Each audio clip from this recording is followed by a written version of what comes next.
ಪ್ರಚಲಿತ ಈ ಕಾರ್ಯಕ್ರಮದ ಪ್ರಾಯೋಜಕರು ರೋಹನ್ ಕಾರ್ಪೊರೇಷನ್, ಸಹ ಪ್ರಾಯೋಜಕರು father Muller's charitable trust, Nippon paint, Asia's real number 1 paint, SDM college Ujire.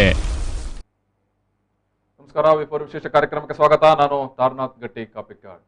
ಈ ದಿವಸ ನಾವು ಮಾತಾಡ್ತಾ ಇದ್ದೇವೆ ಪೆಟ್ರೋಲ್ ಸೆಂಚುರಿ ಕರೆಂಟ್ ಶಾಕ್ ಅಂತ. ಅಂದರೆ ಈಗಾಗಲೇ ತೈಲದ ಬೆಲೆ, ಪೆಟ್ರೋಲ್ ಇರ್ಬೋದು, ಡೀಸೆಲ್ ಗಗನಕ್ಕೆ ಏರಿರುವಂಥದ್ದು, ಮತ್ತು ರಾಜ್ಯದ ಅನೇಕ ಭಾಗಗಳಲ್ಲಿ ಪೆಟ್ರೋಲ್ನ ದರ 100 ರೂಪಾಯಿ ದಾಟಿರುವಂಥದ್ದು. ಸೊ ಇಂಥ ಸಂದರ್ಭದಲ್ಲಿ ನಾವು ಈ ಒಂದು ಚರ್ಚೆ ಅಥವಾ ಒಂದು ಸಂವಾದ, ಒಟ್ಟು ಮಾತುಕತೆಯನ್ನು ನಡೆಸ್ತಾ ಇದ್ದೇವೆ. ಈ ಒಂದು ನಮ್ಮ ಸಂವಾದದಲ್ಲಿ BJPಯಿಂದ ಮತ್ತು ಕಾಂಗ್ರೆಸ್ನಿಂದ ಮತ್ತು DYFI ಸಂಘಟನೆಯ ಪ್ರತಿನಿಧಿಗಳು ಭಾಗಿಯಾಗ್ತಾ ಇದ್ದಾರೆ. ಸಂಜಯ್ ಪ್ರಭು ಅವರು, ಗಣೇಶ್ ಪೂಜಾರಿ ಅವರು, ಅಶ್ರಫ್ ಅವರು, ನಾನು 3 ಮಂದಿಯನ್ನು ಕೂಡ ಈ ಒಂದು ಕಾರ್ಯಕ್ರಮಕ್ಕೆ ಪ್ರೀತಿಯಿಂದ ಸ್ವಾಗತ ಮಾಡ್ತಾ ಇದ್ದೇನೆ. ಸಂಜಯ್ ಪ್ರಭು ಅವರು BJP ಮುಖಂಡರು, BJP ವಕ್ತಾರರು, ಜೊತೆಗೆ ಗಣೇಶ್ ಪೂಜಾರಿ ಅವರು ಕೂಡ ಕಾಂಗ್ರೆಸ್ ಹಿಂದುಳಿದ ವರ್ಗಗಳ ವಿಭಾಗದ ಅಧ್ಯಕ್ಷರು ಮತ್ತು ವಕ್ತಾರರು ಕೂಡ.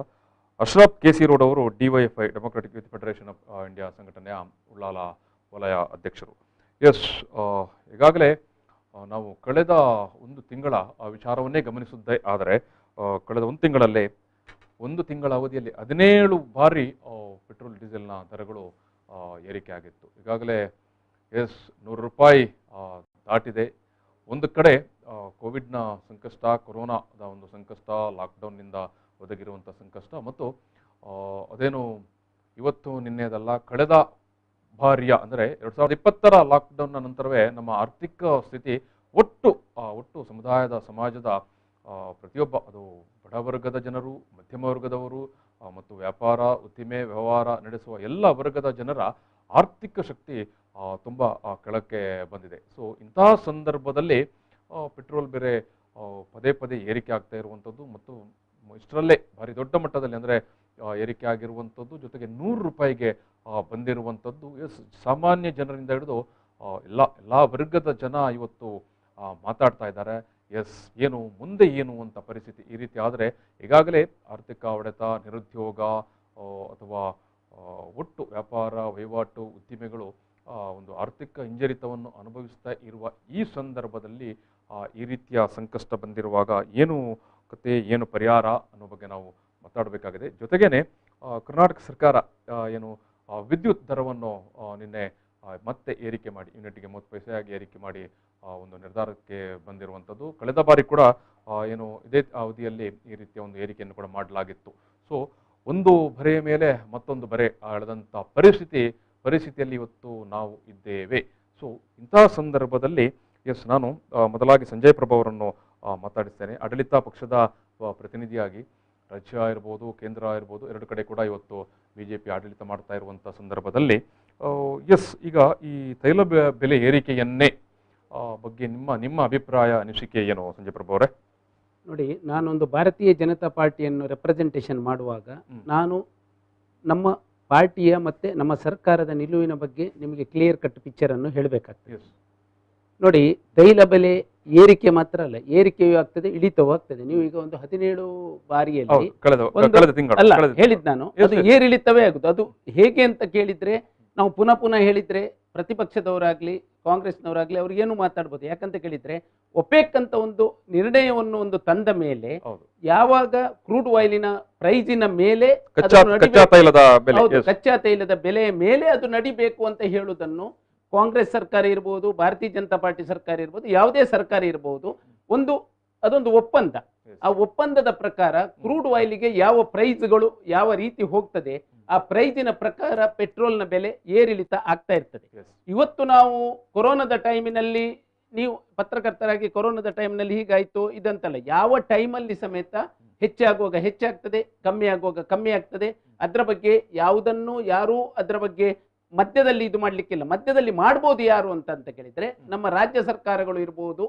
ರಾಜ್ಯ ಸರ್ಕಾರಗಳಲ್ಲಿ ಇದರಲ್ಲಿ ಏನಾಗ್ತದೆ ಅಂದ್ರೆ 70% ಟ್ಯಾಕ್ಸ್ ಇರುವುದು ಈ ಸರ್ಕಾರಗಳ ಟ್ಯಾಕ್ಸ್, ಕಚ್ಚಾ ತೈಲದ ಇದಲ್ಲ, ಸರ್ಕಾರಗಳ ಟ್ಯಾಕ್ಸ್ ಉಂಟು. ಕೇಂದ್ರ ಇರ್ಬೋದು, ರಾಜ್ಯ ಇರ್ಬೋದು. ಈಗ ನಂದು ಮುಗ್ದ ಕುಳ್ಳ ಆಚೆ ಬದಿಯವರು ಮಾತಾಡ್ತಾರೆ ಯಾಕೆ ಕಮ್ಮಿ ಆಗುದಿಲ್ಲ ಅಂತ. ನಾನು ಈಗಲೇ ಅವರಿಗೆ ಹೇಳ್ತೇನೆ, ಯಾಕಂದ್ರೆ ಅವರ ರಾಜ್ಯದಲ್ಲಿ ಸಮೇತ ರಾಜಸ್ಥಾನ ಇರ್ಬೋದು, ನಿಮ್ಗೆ ಬೇರೆ ಬೇರೆ ಕಡೆಯಲ್ಲಿ ಅವರವರ ಮಹಾರಾಷ್ಟ್ರದಲ್ಲೆಲ್ಲ ಸರ್ಕಾರಗಳು ಉಂಟು ಅಲ್ಲ, ಪಂಜಾಬಿನಲ್ಲೆಲ್ಲ ಉಂಟು.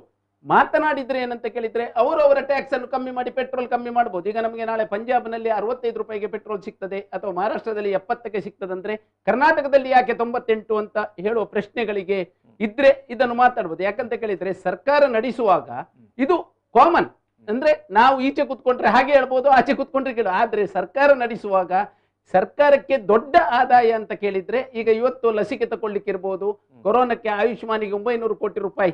ಈಗ ನಾವು ಹೇಳುದು ಕೊರೋನಾದಲ್ಲಿ ಎಲ್ಲ ಪೇಷಂಟ್ಗಳು ಅಡ್ಮಿಟ್ ಆದವರಿಗೆ ICU ಬೆಡ್ ಎಲ್ಲವನ್ನು ಫ್ರೀ ಕೊಡಬೇಕು ಅಂತೆಲ್ಲ ಹೇಳಿದ್ರೆ, ಅಂದ್ರೆ ಜನರಿಗೆ ನಾನು ಇದು ಹೇಳುದಂದ್ರೆ ಇಂಥ ರೀತಿಯ ಟ್ಯಾಕ್ಸ್ ಅನ್ನು ತೆಗೆದ್ರೆ ಅದನ್ನು ಮಾಡ್ಲಿಕ್ಕೆ ಸಾಧ್ಯವೇ ಇಲ್ಲ. ಆ ರೀತಿ ಈ ರೀತಿ ಏರಿಳಿತ ಆಗ್ತಾನೆ ಇರ್ತದೆ. ನೀವು ಈಗ ನಾಳೆ 98 ಆಯ್ತು ಹೇಳ್ಬೋದು, 105 ಆಗ್ಬೋದು, ಆದ್ರೆ ಇದಕ್ಕೆ ತುಂಬಾ ಉತ್ತರ ಕೊಡ್ಲಿಕ್ಕೆ ಆಗುದಿಲ್ಲ. ಯಾಕಂದ್ರೆ ಒಪೆಕ್ ನಲ್ಲಿ ಏನು ನಿರ್ಣಯಗಳನ್ನು ತಗೊಳ್ತದೆ ಅದು ಮಾತ್ರ ಈ ಭಾರತ ದೇಶದಲ್ಲಂತಲ್ಲ, ಇಡೀ ದಕ್ಷಿಣ ಏಷ್ಯಾದ ಯಾವ ದೇಶದಲ್ಲಿ ಆದ್ರೆ ಸಮೇತ ಈ ಒಪೆಕ್ಕಿನ ನಿರ್ಣಯದ ಪ್ರಕಾರವೇ ನಡೀತದೆ.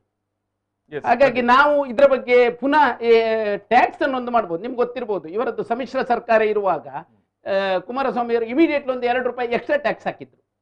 ನಿಮ್ಗೆ ಗೊತ್ತಿರ್ಬೋದು, ಸ್ಟೇಟ್ ನಲ್ಲಿ ಪೆಟ್ರೋಲಿಗೆ ಅಲ್ಲಿ ಆಗುವಾಗ ಇಲ್ಲಿ ಒಂದು 2 ಹಾಕಿದ್ರು. ಯಾಕಂದ್ರೆ ಇವರು ಸಹ ಎಷ್ಟು ಹಾಕ್ಬಹುದು, ಯಾರು ರಾಜ್ಯದವರು. ಆಗ ಯಾಕಾಗ್ತದೆ ಇದಂತ ಕೇಳಿದ್ರೆ ಇದಕ್ಕೆ ಎಂತ ದೊಡ್ಡ ಡಿಬೇಟ್ ನೀವು ಮಾಡಿದ್ರೆ ಸಮೇತ ಟ್ಯಾಕ್ಸ್ಗಳಲ್ಲಿ ಅಥವಾ GST ಅಲ್ಲ, ಕೇಳ್ತೇನೆ, GST ಅಲ್ಲ ಕಿವಿಗಲ್ಲ, ಇದು ಒಂದು ಸಿಸ್ಟಮ್ ಅಂತ ನಾನು ಹೇಳಿದ್ದು. ಮಾಡ್ಲಿಕ್ಕೆ ಆಗುದಿಲ್ಲ ಅಂತಲ್ಲ, ರಾಜ್ಯ ಸರ್ಕಾರದ ಟ್ಯಾಕ್ಸ್ ಇರ್ಬೋದು, ಕೇಂದ್ರ GST ಗೆ ಇದನ್ನು ಬಂದ್ರೆ, ಆದ್ರೆ GST ಗೆ ಬರ್ಲಿಕ್ಕೆ ಯಾವ ರಾಜ್ಯವೂ ಒಪ್ಪುದಿಲ್ಲ, ಇನ್ಕ್ಲೂಡಿಂಗ್ ಭಾರತೀಯ ಜನತಾ ಪಾರ್ಟಿ ಸರ್ಕಾರ ಇರ್ಬೋದು, ಕಾಂಗ್ರೆಸ್ ಸರ್ಕಾರ ಇರ್ಬೋದು, ಯಾರು ಇರ್ಬೋದು. ಈಗ ನಾಡ್ದು 11 ತಾರೀಕಿಗೆ GST ಮೀಟಿಂಗ್ ಉಂಟು. ಕಾಂಗ್ರೆಸ್ ಸರ್ಕಾರಗಳು ಬೇಡ ಅದನ್ನು GST ಯಲ್ಲಿ ತರಲಿ ಅಂತ ಹೇಳಿದ್ರೆ ಭಾರತೀಯ ಜನತಾ ಪಾರ್ಟಿಯ ಪೂರಾ ನಾಯಕರು ಸಹ ಆಯ್ತು ಅಂತ ಹೇಳ್ತಾರೆ. ಆದ್ರೆ ಅವರು ಸಹ ಬೇಡವೇ ಹೇಳ್ತಾರೆ. ಯಾಕಂತ ಕೇಳಿದ್ರೆ ಹೈಲಿ ಇನ್ಕಮ್ ಇರುವುದು ಇವತ್ತು ಒಂದು ಸರ್ಕಾರ ನಡೆಸಲಿಕ್ಕೆ ಹೈಯೆಸ್ಟ್ GST ಏನು ಕರ್ನಾಟಕದ ಪಾಲು ಬಂತು ಅಥವಾ ರಾಜ್ಯದ ಪಾಲು ಬಂತಲ್ಲ, ಅದರಲ್ಲಿ 80% ಪೆಟ್ರೋಲ್ ಮತ್ತೆ ಡೀಸೆಲ್ ಇತ್ತು. ಅದರ ಪಾಲು ಸಾಕಷ್ಟು ಕೊಡ್ಲಿಲ್ಲ ಅನ್ನೋದು ಕೂಡ ಅಭಿಪ್ರಾಯ ಇದೆ. GST ಯಲ್ಲಿ ಕೊಟ್ಟಿದ್ದಾರೆ ಅಂದ್ರೆ ನೀವು ಆಗ ಮಾತಾಡಿದ್ದಲ್ಲ, ಈಗ 100% ಕರ್ನಾಟಕದ ಎಲ್ಲ ರಾಜ್ಯಗಳ GST ಇದನ್ನು ಕೊಟ್ಟಿದ್ದಾರೆ. ಸಾಲ ಕೊಟ್ಟದ್ದ ಪಾಲು ಕೊಟ್ಟದ್ದ ಅಲ್ಲ, ಪಾಲೇ ಕೊಟ್ಟಿದ್ದಾರೆ, ಅವರವರ ಪಾಲನ್ನು ಕೊಟ್ಟಿದ್ದಾರೆ. ಎಸ್ ನಾನು ಗಣೇಶ್ ಪೂಜಾರಿ ಅವರೇ ಏನ್ ಹೇಳ್ತೀರಿ ನೋಡಿ? ಇದು ಮಾತಾಡ್ತಾರೆ. ಇವತ್ತು ರಾಜ್ಯದ ಎಲ್ಲೆಡೆ ಏನೋ ಕಾಂಗ್ರೆಸ್ ಕಾರ್ಯಕರ್ತರು, ಎಡಪಕ್ಷದ ಕಾರ್ಯಕರ್ತರು ಪ್ರತಿಭಟನೆ ನಡೆಸಿದ್ರು. ಏನೋ ಒಂದು ಸಾಮಾಜಿಕ ಅಂತರವನ್ನು ಕಾಯ್ದುಕೊಂಡು ಮನೆ ಮನೆ ಪ್ರತಿಭಟನೆ ಅಥವಾ ಪೆಟ್ರೋಲ್ ಬಂಕ್ಗಳ ಎದುರು ಪ್ಲೆಕಾರ್ಡ್ ಇಟ್ಕೊಂಡು ಪ್ರತಿಭಟನೆ ನಡೆಸಿದ್ರು. ಅದರ ಒಂದಷ್ಟು ವಿಜುವಲ್ಸ್ಗಳನ್ನು ನಾವಿಲ್ಲಿ ನೋಡ್ತಾ ಇದ್ದೇವೆ. ಪೆಟ್ರೋಲ್ಗೆ 100 ರೂಪಾಯಿ ದಾಟಿದಂಥ ಒಂದು ಹಿನ್ನೆಲೆಯಲ್ಲಿ ನಡೆದಂಥ ಪ್ರತಿಭಟನೆ ದೃಶ್ಯಾವಳಿಗಳಿದು.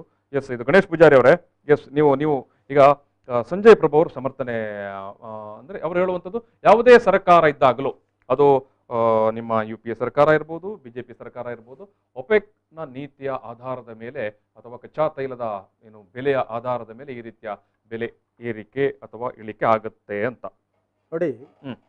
ಕಚ್ಚಾ ತೈಲದ ಬೆಲೆಯ ಬಗ್ಗೆ ಮಾತಾಡಿದಾಗ 2014ರಲ್ಲಿ ಕಚ್ಚಾ ತೈಲಕ್ಕೆ 132 11-14ರವರೆಗೆ $132 ಬ್ಯಾರೆಲ್ಗೆ ಇತ್ತು. ಈಗ ಕಚ್ಚಾ ತೈಲದ ಬೆಲೆ $42. ಇವತ್ತು ಇಡೀ ಭಾರತ ದೇಶವನ್ನ ಒಂದು ಬಿಟ್ರೆ ಬೇರೆ ಎಲ್ಲ ದೇಶದಲ್ಲಿ ಈ ಕಚ್ಚಾ ತೈಲದ ಬೆಲೆ 40, 50, 60, 62ರಲ್ಲಿ 2013ಕ್ಕೆ ಮೊದಲು ಭಾರತ ದೇಶದಲ್ಲಿ 70 ಇದ್ದದ್ದು, ಬೇರೆ ಎಲ್ಲ ನೆರೆ ರಾಜ್ಯಗಳಲ್ಲಿ ದೇಶಗಳಲ್ಲಿ ಎಲ್ಲ 72, 60, 69 ಆ ರೀತಿ ಇತ್ತು. ಈಗ ಅವರು 52ಕ್ಕೆ ಬಂದ್ರೆ ಅವರಿಗೆ ಅಷ್ಟು ಈ ಕ್ರೂಡ್ ಆಯಿಲ್ 42 ಬಂದಾಗ ಅವರೆಲ್ಲ ಬ್ಯಾಲೆನ್ಸ್ ಅಲ್ಲಿ ಕೊಂಡದ್ದು. ಈಗ ಇವತ್ತು ನಮ್ಮ ಸಂಜಯ್ ಪ್ರಭು ಹೇಳಿದ್ರು, ಇಷ್ಟೊಂದು ದೊಡ್ಡ ಟ್ಯಾಕ್ಸ್ ಹಾಕದಿದ್ರೆ ಈ ದೇಶವನ್ನು ನಡೆಸಲಿಕ್ಕೆ ಸಾಧ್ಯ ಇಲ್ಲ ಅಂತ. ನಾನಿವತ್ತು ಹೇಳ್ತೇನೆ, ಈ ಪೆಟ್ರೋಲಿನ ಲಾಭವನ್ನ ಭಾರತ ದೇಶ 5% ಪಡೆಯುವುದಿಲ್ಲ. ಏನು ರಿಲಯನ್ಸ್ ಇಂಡಸ್ಟ್ರಿಯ ಮಾಲಕರು ನಿನ್ನೆ ಒಂದು ಪೇಪರ್ ಅಲ್ಲಿ ಇವತ್ತು ಒಂದು ಕೊಟ್ಟಿದ್ದಾರೆ, 5,60,000 ಕೋಟಿ ಲಾಭದಲ್ಲಿದ್ದಾರೆ ಅಂತ. ಇದರಿಂದ ಭಾರತ ದೇಶದ ಜನರಿಗೆ ಅಥವಾ ಭಾರತ ದೇಶಕ್ಕೆ ಏನಾದ್ರೂ ಪ್ರಯೋಜನ ಆಗಿದೆಯಾ? ಒಂದೇದು. ಎರಡನೇದು, ಈ 5 ಲಕ್ಷ ಕೋಟಿ ಭಾರತ ದೇಶಕ್ಕೆ ಬರಬೇಕಾದಂತ ಟ್ಯಾಕ್ಸ್ ಅನ್ನ ನೇರವಾಗಿ ರಿಲಯನ್ಸ್ನ ಮಾಲಕರಾದಂಥ ಅಂಬಾನಿ ಅವರು ಜಗತ್ತಿನಲ್ಲಿ ಈಗ ಏಷ್ಯಾದಲ್ಲಿ ಒಬ್ಬ 2ನೇ ಅತಿ ದೊಡ್ಡ ಉದ್ಯಮಿ ಅನ್ನತಕ್ಕಂಥ ಮಾಡತಕ್ಕಂಥ ಒಂದು ಉದ್ದೇಶ ಇವತ್ತು ಭಾರತ ದೇಶದಲ್ಲಿ ನಡೀತದೆ. ಎರಡನೇದಾಗಿ, ನಾನು ಸಾಮಾನ್ಯ ಗ್ರಾಹಕರನಾಗಿ ದಿನಕ್ಕೆ 5 ಲೀಟರ್ ಅಥವಾ 10 ಲೀಟರ್ ಡೀಸೆಲ್ ಹಾಕಿದ್ರೆ ದಿನವೊಂದಕ್ಕೆ 600 ರೂಪಾಯಿ ಟ್ಯಾಕ್ಸನ್ನು ಭಾರತ ದೇಶದ ಹಾಗೂ ಕರ್ನಾಟಕ ರಾಜ್ಯದ ಟ್ಯಾಕ್ಸ್ ಫಂಡಿಗೆ ಕಟ್ತೇನೆ. ದಿನವೊಂದಕ್ಕೆ 600 ರೂಪಾಯಿ, ಅದು ತಿಂಗಳಾದಾಗ 18,000, ವರ್ಷ ಆದಾಗ 2,14,000 18,000. ಒಬ್ಬ ಸಾಮಾನ್ಯ ವ್ಯಕ್ತಿ ಒಬ್ಬ 1 ಲೀಟರ್ ಪೆಟ್ರೋಲ್ ಹಾಕುವ ಒಂದು ತಿಂಗಳಿಗೆ ಒಂದು ಸಾಧಾರಣ ಅಂತ ಕಡಿಮೆ ಅಂದರೆ 18,000ವರೆಗೆ ಟ್ಯಾಕ್ಸ್ ಕಟ್ತಾನೆ 2 ಲೀಟರ್ ಪೆಟ್ರೋಲ್ ಹಾಕುವ. ಈ ದೇಶದಲ್ಲಿ ಕೆಲವರು ಈ ಪಾಪ ಯುವಕರಿಗೆ ಗೊತ್ತಿಲ್ಲ, ಈ ಪೆಟ್ರೋಲ್ನ ಲಾಭ ಹೋಗುವುದು ದೇಶಕ್ಕ ರಿಲಯನ್ಸ್ ಅಂಬಾನಿಗ ಅಂತ. ಈ 5 ಲಕ್ಷ ಅವರು ಯಾವಾಗ ಕೊಟ್ಟದ್ದು ಲೆಕ್ಕ? ಈ ಕೊರೋನಾ ಬಂದ ನಂತರ 5,60,56,000 ಕೋಟಿ ರೂಪಾಯಿ ನಮಗೆ ಲಾಭ ಬಂತು ಅಂತ ಕೊಡ್ತಾನೆ. ಹಾಗಾದ್ರೆ ಈ ಲಾಭ ಯಾರಿಗೆ ಬರಬೇಕಿತ್ತು? ಈ ಭಾರತ ದೇಶದ ಜನರಿಗೆ ಬರಬೇಕಿತ್ತು. 5,60,000 ದೇಶದ ಜನಕ್ಕೆ ಅದರ ಪ್ರಯೋಜನ ಕೊಡ್ತಾ ಇದ್ದಾರೆ ಅಂತ ಹೇಳಿದ್ರಲ್ಲ. ಈಗ ಆಯುಷ್ಮಾನ್ ಯೋಜನೆ ಇರಬಹುದು. ನಾನು ಹೇಳ್ತೇನೆ, ಈಗ ಇವರು ಹೇಳ್ತಾರೆ ಒಂದು ನಿಮಿಷ. 5,60,000 ಕೋಟಿ ಅಂತ ಹೇಳಿದ್ರೆ ಒಂದು ಕುಟುಂಬಕ್ಕೆ ಕಡಿಮೆ ಅಂದ್ರೆ ತಿಂಗಳಿಗೆ ಒಂದು 25,000 ರೂಪಾಯಿಗೆ ಒಂದು 60 ಕೋಟಿ ಜನ ಇರತಕ್ಕಂಥ 60 ಕೋಟಿ ಕುಟುಂಬಗಳಿರುವುದು. 1,30,30,000 ಜನ ಇದ್ರೂ ಕೂಡ 130 ಕೋಟಿ ಜನ ಇದ್ರೂ ಕೂಡ ಅಲ್ಲಿ ಕುಟುಂಬ ಇರುವುದು ಎಷ್ಟು ಕೇಳಿದ್ರೆ 45,000ರಿಂದ 60,000 ಕುಟುಂಬ 60 ಕೋಟಿ ಕುಟುಂಬಗಳು ಮಾತ್ರ ಇರುವುದು. ಇದಕ್ಕೆ ಪ್ರತಿಯೊಂದು ಕುಟುಂಬಕ್ಕೆ ಈಗ 15,000 ಕೊಟ್ಟರು ಕೂಡ 1.5 ಲಕ್ಷ ಅಥವಾ 2 ಲಕ್ಷ ಕೋಟಿ ರೂಪಾಯಿ ಬೇಕಾಗುವುದು. ಒಂದು 3 ತಿಂಗಳು ಈ ಸಂದರ್ಭದಲ್ಲಿ ಜನರಿಗೆ ಸಹಾಯ ಮಾಡಬಹುದಿತ್ತು. ಅದನ್ನು ನೇರ ಸಹಾಯ ಮಾಡಬೇಕಾಗಿತ್ತು. ಇದನ್ನು ಕೇಳಿದೆ. ಇವತ್ತು ಹೇಳ್ತಾರೆ ಅವರು, ನಾವು ಇದರ ಲಾಭ ಇಲ್ಲದಿದೆ ಆಯುಷ್ಮಾನ್ ಭಾರತ್ ನೋಡಿ. ಈಗ ಮೊನ್ನೆ 35,000 ಕೋಟಿ ರೂಪಾಯಿ ನಾವು ಲಸಿಕೆಗೆ ಅಂತ ಇಟ್ಟಿದೆ ಅಂತ ಇವರು ಹೇಳಿದ್ರು. ಇವರು ಅಷ್ಟೇ ಅದನ್ನು ಇಷ್ಟವರೆಗೆ ಫ್ರೀ ಮಾಡಿದ್ರು. ಯಾವಾಗ ಸುಪ್ರೀಂ ಕೋರ್ಟ್ ಈಗ ಇವತ್ತು ದೇಶದಲ್ಲಿ ಸರ್ಕಾರ ನಡೀತಿಲ್ಲ, ಸುಪ್ರೀಂ ಕೋರ್ಟ್ನ ಆದೇಶದ ಮುಖಾಂತರ ಪ್ರತಿಯೊಂದು ಹೆಜ್ಜೆ ಕೂಡ ನಡೀತಾ ಇದೆ. ಇವತ್ತು ಆಕ್ಸಿಜನ್ ಬಂದಿದ್ದು ಸುಪ್ರೀಂ ಕೋರ್ಟ್ನ ಆದೇಶದ ಮುಖಾಂತರ. ಇವತ್ತು ಫ್ರೀ ಇವತ್ತು ವ್ಯಾಕ್ಸಿನ್ ಕೊಡಬೇಕಂತ ಹೇಳಿದ್ದು ಮೊನ್ನೆ ಸುಪ್ರೀಂ ಕೋರ್ಟ್ ಕೇಳ್ತು, ನೀವು 35,000 ಕೋಟಿ ಏನು ಮಾಡಿದ್ದೀರಿ ಅಂತ ಕೇಳಿದಕ್ಕೆ ಮರುದಿವಸ ಡಿಕ್ಲೇರ್ ಮಾಡಿದ್ರು, ನಾವು ಫ್ರೀ ವ್ಯಾಕ್ಸಿನ್ ಕೊಡ್ತಾ ಇದ್ದೇವೆ ಅಂತ. ಇದನ್ನೆಲ್ಲ ನೋಡಿದಾಗ ಇವತ್ತು ಸರ್ಕಾರ ಅಂತ ಹೇಳಿದ್ರೆ ಪ್ರಧಾನಮಂತ್ರಿ ಅಲ್ಲ, ಸರ್ಕಾರ ಅಂತ ಹೇಳಿದ್ರೆ ಮುಖ್ಯಮಂತ್ರಿ ಅಲ್ಲ, ಸರ್ಕಾರ ಅಂತ ಹೇಳಿದ್ರೆ ನಮ್ಮಂತ ಪ್ರಜೆಗಳು. ಯಾರು ಮತದಾನ ಮಾಡ್ತಾನ ಅವನು ಈ ಸರ್ಕಾರ. ಆ ಸರ್ಕಾರದ ಒಬ್ಬ ಸಾಮಾನ್ಯ ಪ್ರತಿನಿಧಿಗೆ ಅವಕಾಶಗಳು ಸಿಗದೇ ಇದ್ದಾಗ ಅವನಿಗೆ ಆ ಸರ್ಕಾರ ಇದ್ದೇನು ಇಲ್ಲದಿದ್ರೇನು? ಅಶ್ರಫ್ ಅವರೇ ಏನ್ ಹೇಳ್ತೀರಿ? ಪೆಟ್ರೋಲ್ ರೇಟ್ ಬಗ್ಗೆ ಸಂಜಯ್ ಪ್ರಭು ಅವರು ಅವರ ಅಭಿಪ್ರಾಯವನ್ನು ಹೇಳಿದ್ರು, ಗಣೇಶ್ ಪ್ರಭು ಅವರು ಅಭಿಪ್ರಾಯವನ್ನು ಕೇಳಿದ್ವಿ. ಏನು ನಮ್ಮ ಮೋದಿ ಅವರ ಕಾಲದಲ್ಲಿ ಮೇಲ್ಮಟ್ಟದಲ್ಲಿ ಹೋಗ್ಬೇಕಾಗಿತ್ತು, ಅದು ಇಳಿಕೆ ಆಗ್ತಾ ಇದೆ. ನೇರ ಗ್ರಾಫ್ ಉಲ್ಟಾ. ಇಲ್ಲಿ GDP ಇಳಿಮುಖವಾಗ್ತಾ ಇದೆ. ದಿನಬಳಕೆಯ ವಸ್ತುಗಳ ಬೆಲೆ ಪೆಟ್ರೋಲ್ ಎಲ್ಲ ಏರ್ತಾ ಇದೆ. ಯಾವ್ದು ಕಡಿಮೆ ಆಗಬೇಕಾಗಿತ್ತು ಅದು ಏರ್ತಾ ಇದೆ, ಯಾವ್ದು ಏರಿಕೆ ಆಗಬೇಕಾಗಿತ್ತು ಅದು ಕಡಿಮೆ ಆಗ್ತಾ ಇದೆ. ಮತ್ತೆ ಇವರು ಹೇಳಿದ್ರು, ನಮ್ಮ ಸಂಜಯ್ ಪ್ರಭುಗಳು ಹೇಳಿದ್ರು, GDP ಏರಿಕೆ ಆಗಬೇಕಿತ್ತು ಅದು ಇಳಿಕೆ ಆಗುತ್ತೆ ಅಂತ ನೀವು ಹೇಳುವಂತದ್ದು. ಉಲ್ಟಾ, ನೇರ ಉಲ್ಟಾ.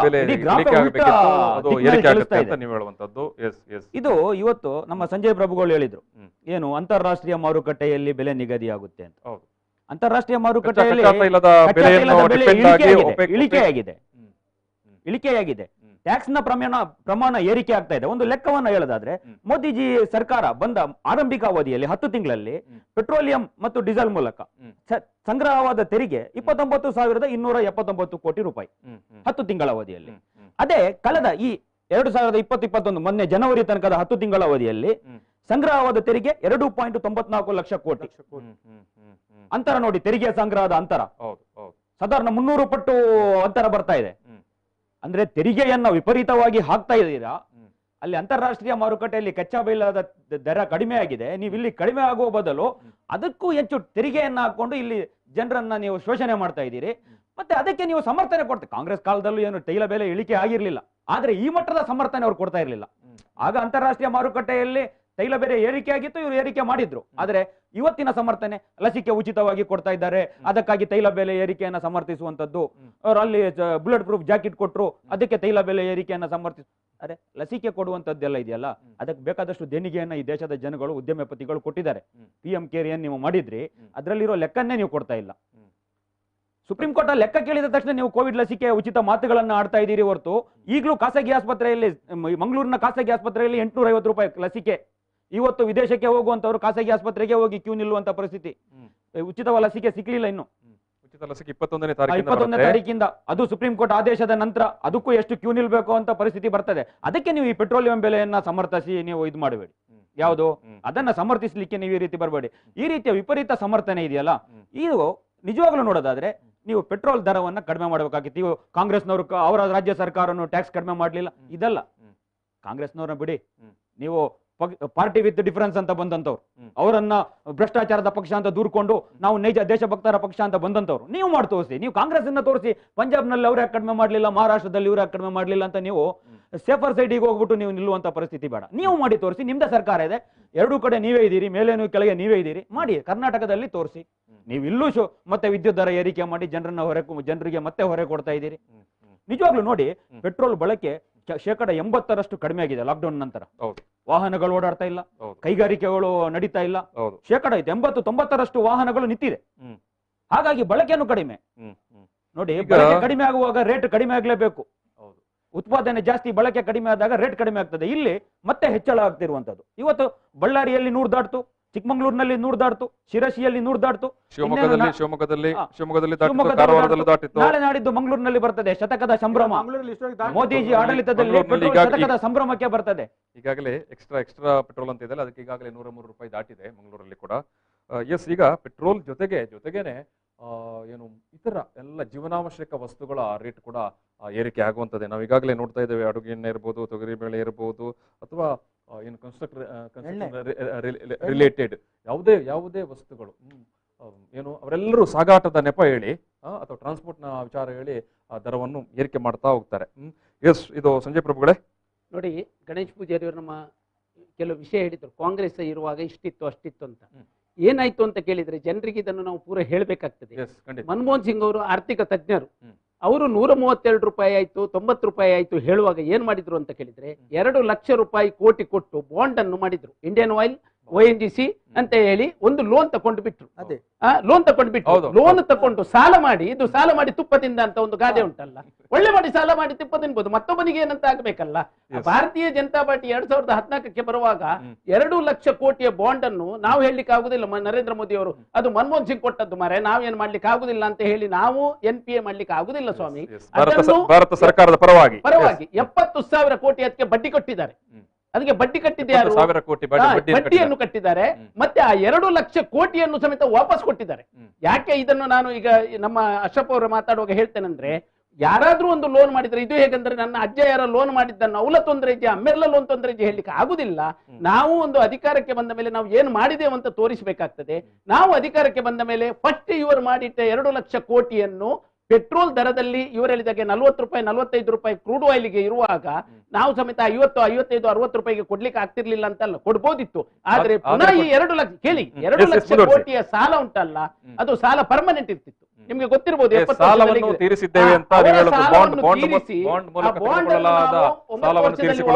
ಅಲ್ಲ ಕೇಳಿ, 9 ವರ್ಷ ಇದನ್ನು ಬಾಂಡ್ ದುಡ್ಡನ್ನು ವಾಪಸ್ ಕೊಟ್ಟು ಈಗ ನಾವು ಹೇಗೆ ಮೇಂಟೈನ್ ಮಾಡುದಂತ ನೋಡ್ಬೇಕಾಗ್ತದೆ ಹೊರತು ಅದನ್ನು ಜನರಿಗೆ ಅರ್ಥ ಮಾಡ್ಕೊಳ್ಳಿಕ್ಕೆ ಉಂಟಲ್ಲ, ಯಾರಿಗೆ ಆಗುದಿಲ್ಲ. ಯಾಕಂದ್ರೆ ಇವತ್ತು ಹೇಗೆ ಗೊತ್ತುಂಟಾ, ಈಗ ಇವರೆಲ್ಲ ಹೇಳಿದ್ರು ಲಸಿಕೆ ವಿಷಯ ಹೇಳಿದ್ರು ಅಲ್ಲ, ಲಸಿಕೆ ವಿಷಯ ನಾನು ಒಂದು ಹೇಳ್ತೇನೆ. ಪರಿಸ್ಥಿತಿ ಹೇಗಿರ್ತದೆ ಅಂತ ಕೇಳಿದ್ರೆ, ಇವರೇ ಮೊನ್ನೆ ಕೆಲವರು ಹೇಳಿದ್ರು, ಕಾಂಗ್ರೆಸ್ನವರು ಎಲ್ಲರೂ ಹೇಳಿದ್ರು, ಎಲ್ಲರೂ ಹೋದ್ರು ಫ್ರೀ ಬೇಕು ನಮ್ಗೆಲ್ಲ ಉಚಿತ ಲಸಿಕೆ ಬೇಕು ಅಂತ. ವೆನ್ಲಾಕ್ ಆಸ್ಪತ್ರೆ ಫಸ್ಟ್ ಕ್ಲಾಸ್ ಉಂಟು ಮಾರ್ರೆ, ಸೂಪರ್ ಸ್ಪೆಷಾಲಿಟಿ ಆಗಿ ಉಂಟು. ಯಾವ ಕಾಂಗ್ರೆಸ್ ನಾವು ಹೋಗಿ ಅಲ್ಲಿ ಅಡ್ಮಿಟ್ ಆಗುದಿಲ್ಲ. ಸೂಪರ್ ಸ್ಪೆಷಾಲಿಟಿ ಆಸ್ಪತ್ರೆ ಬೇಕೆ ಹೇಳ್ತಾನೆ ದುಡ್ಡು ಕೊಟ್ಟು. ನಾನು ಬಿಜೆಪಿ